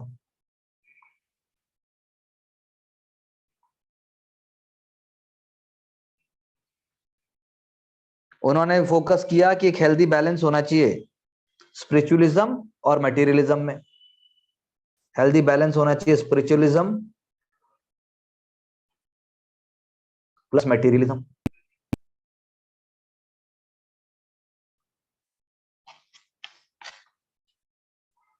साथ में उन्होंने फोकस किया ह्यूमन सिंपैथी पे। और उन्होंने क्या फोकस किया, वेदांता को इंटरप्रेट किया जाना चाहिए साइंटिफिक तरीके से।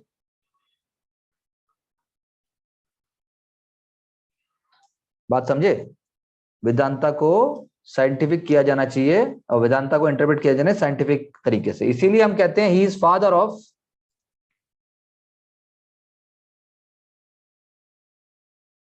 he is father of, he is spiritual father of Indian nationalism। क्या है ये, spiritual father of Indian nationalism।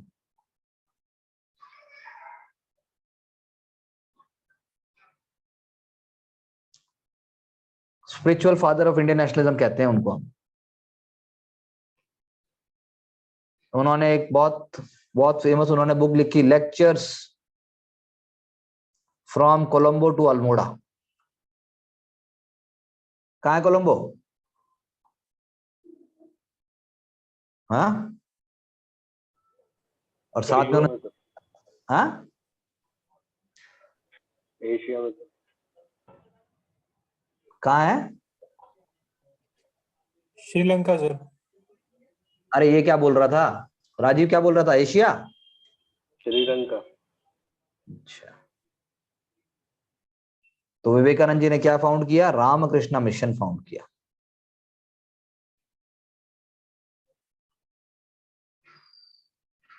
(1897) में। ठीक है जी। तो spiritual father of Indian nationalism कहा उनको किसने, सुभाष चंद्र बोस ने।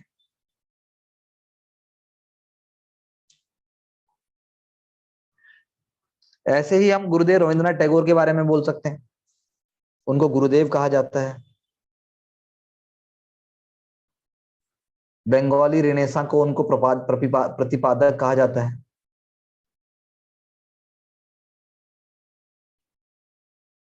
फर्स्ट नॉन यूरोपियन थे जिनको नोबेल प्राइज मिला लिटरेचर में,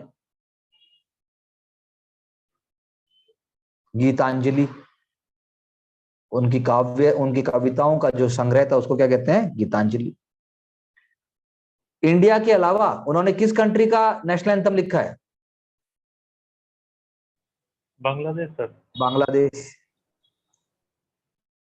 और श्रीलंका के उसमें भी योगदान है कुछ उनका। एकला चलो, एकला चलो उन्होंने एक स्लोगन दिया। और गांधी जी के चरखे को लेके थोड़ा सा वो कि चरखा लेके गांधी जी जो है थोड़े से फैसिनेटेड है, ज्यादा है, हम बात करेंगे क्या है बाद में वो तो। साथ में उन्होंने की रोल प्ले किया था पूना पैक्ट में, गांधी अंबेडकर डिस्प्यूट को सॉल्व करने में। वो मानते थे स्वदेशी से हमें स्वतंत्रता मिल सकती है, सेल्फ हेल्प करनी चाहिए और एजुकेशन हमें बढ़ानी चाहिए पर्पसफुल। उन्होंने अपना, हाँ, पूना पैक्ट तक में था इनका योगदान सर। क्या कह रहे हो? पूना पैक्ट तक जीवित थे रविंद्रनाथ टैगोर? बिल्कुल जीवित थे, 43 के बाद गए हैं भाई। 43 के बाद गए। 42, 41, 43 ऐसे ही कुछ होगा। इन्होंने नाइटहुड भी दे दिया था आफ्टर जलियांवाला बाग। और साथ में इन्होंने एक स्कूल एस्टेब्लिश किया था, विश्व भारती, 1923 में, जिसकी जड़ें जो हैं वो 1905 में है, जहां आप शांति निकेतन की बात करते हो।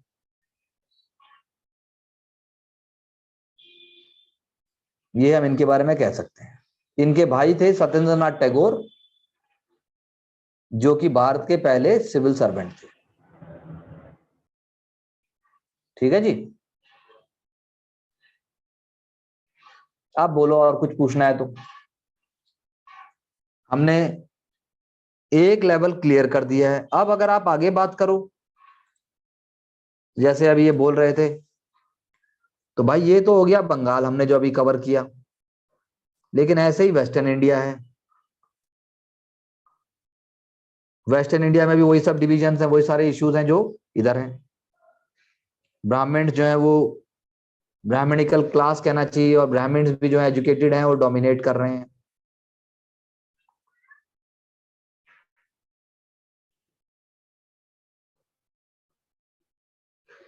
ठीक है, तो लेकिन यहां पर जो है वेस्टर्न इंडिया में जो सोशल रिफॉर्म का जो मेन मुद्दा है, यहां पे सोशल रिफॉर्म है।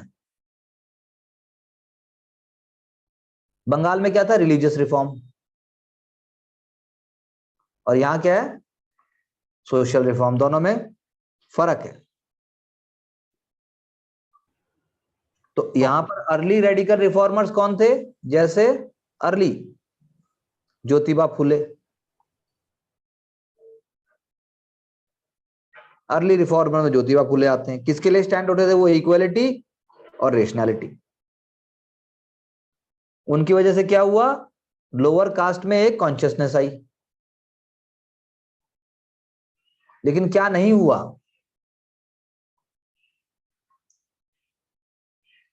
कॉलोनियल रूल को नहीं समझ पाए। कॉलोनियल रूल को उन्होंने कभी क्रिटिसाइज नहीं किया,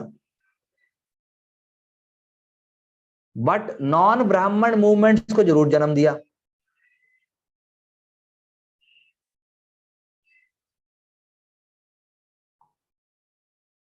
ठीक है जी।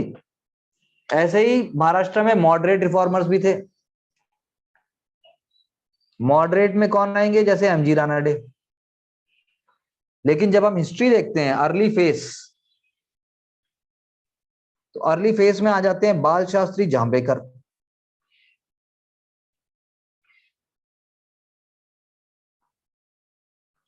जिनको फादर ऑफ मराठी जर्नलिज्म भी कहा जाता है।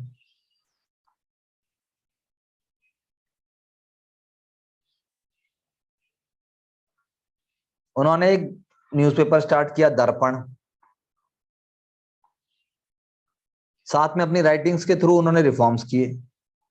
ऐसे ही थे आपके दादोबा पांडुरंग ताड़खरकर।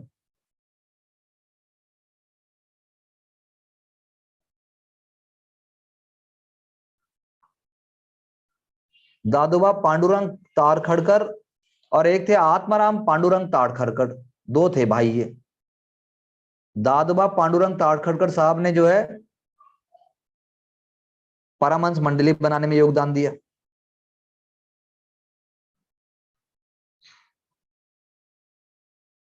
ये सब हो रहा है 1814 में। और उसके बाद यानी जब वहां पे वो बन रहा था, यहाँ पे ये हो रहा है। मंडली का ऑब्जेक्टिव था सब साथ बैठेंगे, कास्ट को नहीं मानेंगे, साथ बैठ के खाना खाएंगे। लेकिन ये सीक्रेट सोसाइटी की तरह काम कर रही थी। लेकिन ओपनली अगर ये बैठ के ऐसे करते तो इनको जात बाहर करके मार दिया जाता है। इसलिए अकेले में मिलते थे, लेकिन सब साथ ऐसे करके ऑर्थोडॉक्स सेक्शन के अगेंस्ट ये विचारों को प्रपोर्ट कर रहे थे। जैसे मैंने कहा, दादोबा पांडुरंग भास्कर पांडुरंग तारखड़कर, वो क्या कर रहे थे? वो ब्रिटिश के अगेंस्ट, कॉलोनियल रूल के अगेंस्ट मिलिटेंट आइडियाज को प्रमोट कर रहे थे उस जमाने में भी। उन्होंने लेटर लिखे बॉम्बे गैजेट में, बॉम्बे गैजेट, और ब्रिटिश रूल की बहुत ही निंदा की। ज्योतिबा फुले जैसे मैंने बताया, उसने बनाया सत्य शोधक समाज, इसलिए उनको कहा गया महात्मा। आप उनका वीडियो भी देख सकते हैं जाके चाहे तो। फर्स्ट गर्ल्स स्कूल भी चालू किया, इसीलिए बाद में क्या बना? Students literary and scientific society.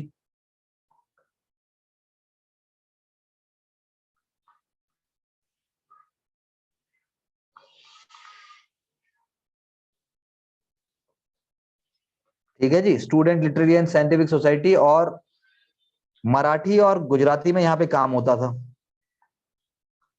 ज्ञान प्रकाशक मंडलीज,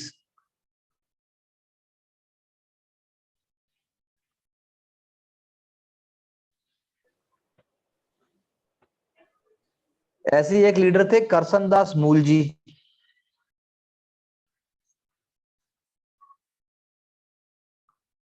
करसनदास मूलजी ये भी बड़े इंपॉर्टेंट है। करसनदास मूलजी ने भी जो है विडो रिमैरिज को प्रमोट किया। और उन्होंने गुजराती में क्या शुरू किया, सत्य प्रकाश।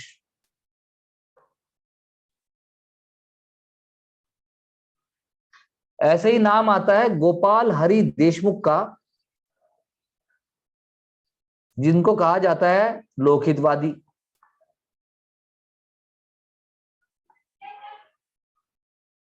और उन्होंने क्या लिखा, शतपत्रें।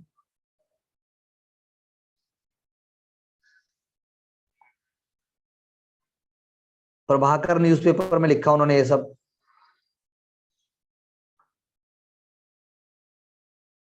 और उसमें उन्होंने खूब बताया कैसे सोशल रिफॉर्म होना चाहिए, रिलीजियस का सैंक्शन जरूरी नहीं है, रिलीजन अगर किसी चीज को सैंक्शन नहीं करता तो ऐसे रिलीजन को ही तोड़ दो, स्क्रिप्चर नहीं चाहिए।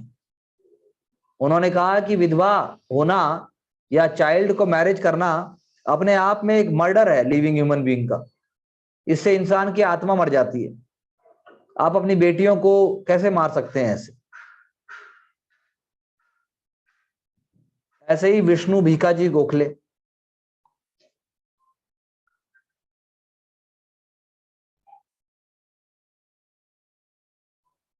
(1825 से 1873), ठीक है, विष्णु भीकाजी गोखले। उन्होंने भी जो है इक्विटेबल और जस्ट सोसाइटी के लिए काम किया। ऐसे ही बाद में आया आपके 1820 के बाद आ जाएंगे आपके विष्णु परशुराम शास्त्री पंडित।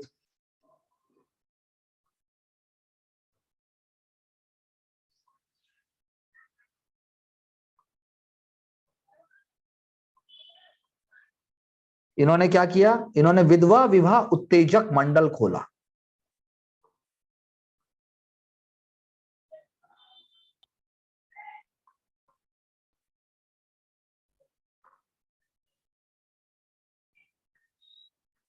फिर साथ में इन्होंने और क्या किया, इन्होंने वीडियो रीमैरिज एसोसिएशन भी खोल दी और खुद ही एग्जांपल दिया वीडियो से रीमैरिज करके। ये सब चीजें होते होते 1860s के बाद केशव चंद्र सेन की गाइडेंस में प्रार्थना समाज खुलेगा बॉम्बे में। वेस्टर्न इंडिया में रिफॉर्म मूवमेंट को एक ब्रॉड बेस मिलेगा। इनको मदद करने वाले कौन होंगे प्रार्थना समाज को, R.G. भंडारकर साहब, महादेव गोविंद रानडे साहब, N.G. चंद्रावरकर साहब,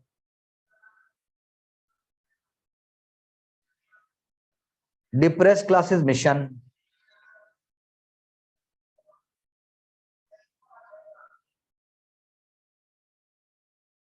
डेक्कन एजुकेशन सोसाइटी,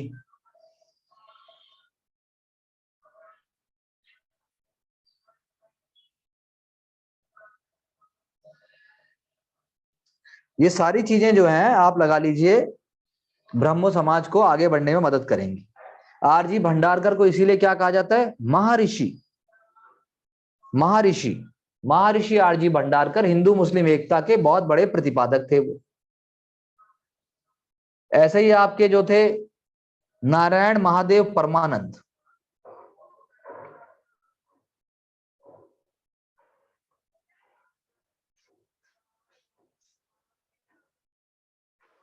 महादेव गोविंद रानडे साहब ने शुरू किया था इंडियन नेशनल सोशल कॉन्फ्रेंस।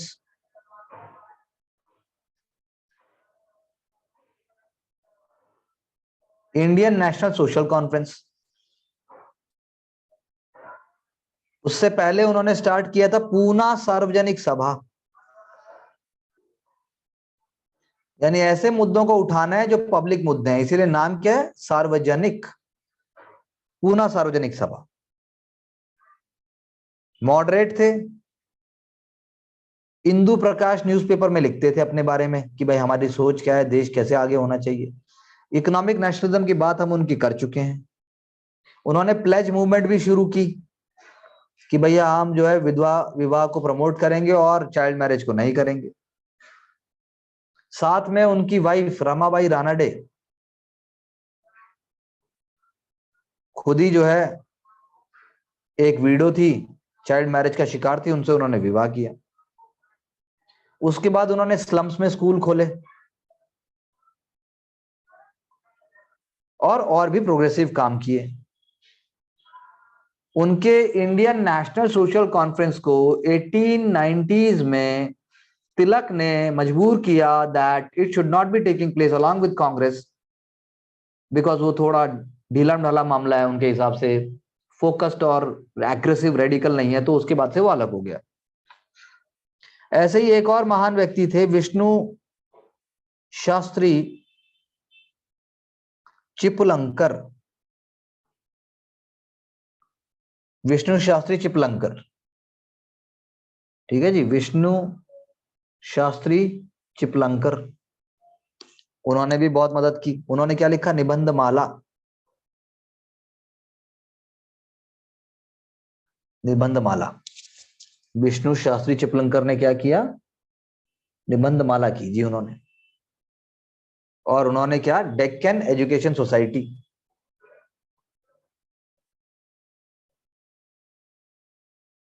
उसको प्रमोट किया। ऐसे ही कौन थे? केटी तेलंग।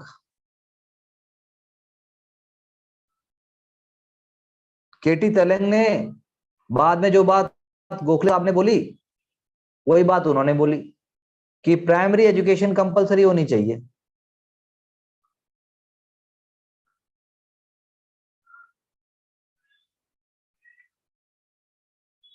एक और लीडर थे गणेश वासुदेव जोशी।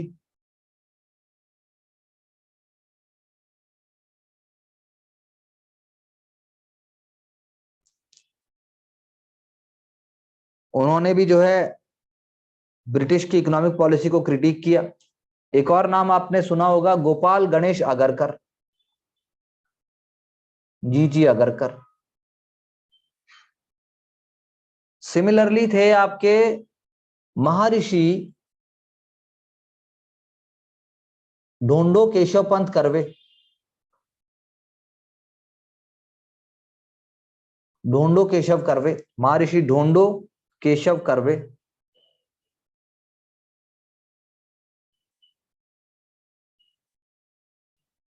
उन्होंने क्या शुरू किया? उन्होंने विडो होम शुरू किया पूना में,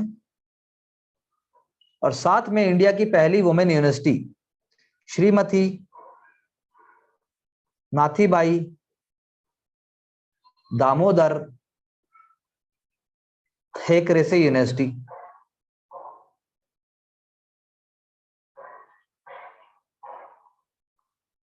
Nathibai Damodar Thackersey university. Widow home भी स्टार्ट किए उन्होंने। ऐसे ही थे बेहराम जी मालाबारी।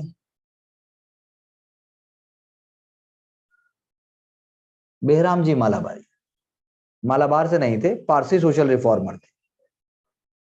उन्होंने बनाया सेवा सदन, जिसमें उन्होंने महिला उत्थान के लिए बात की।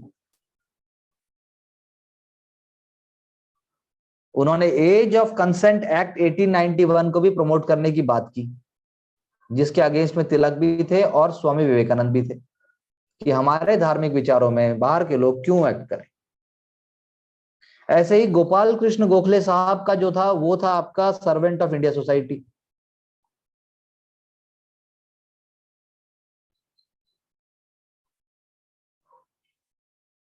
सर्वेंट ऑफ इंडिया सोसाइटी भी सोशल वर्क करती थी, किसी पॉलिटिकल वर्क में नहीं जुड़ती थी। और लोअर कास्ट के लिए एक था आपका डिप्रेस्ड क्लास मिशन।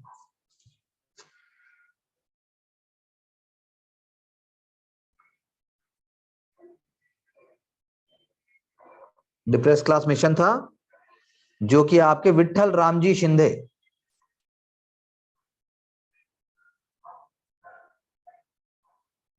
इन्होंने किया था, विट्ठल रामजी शिंदे ने।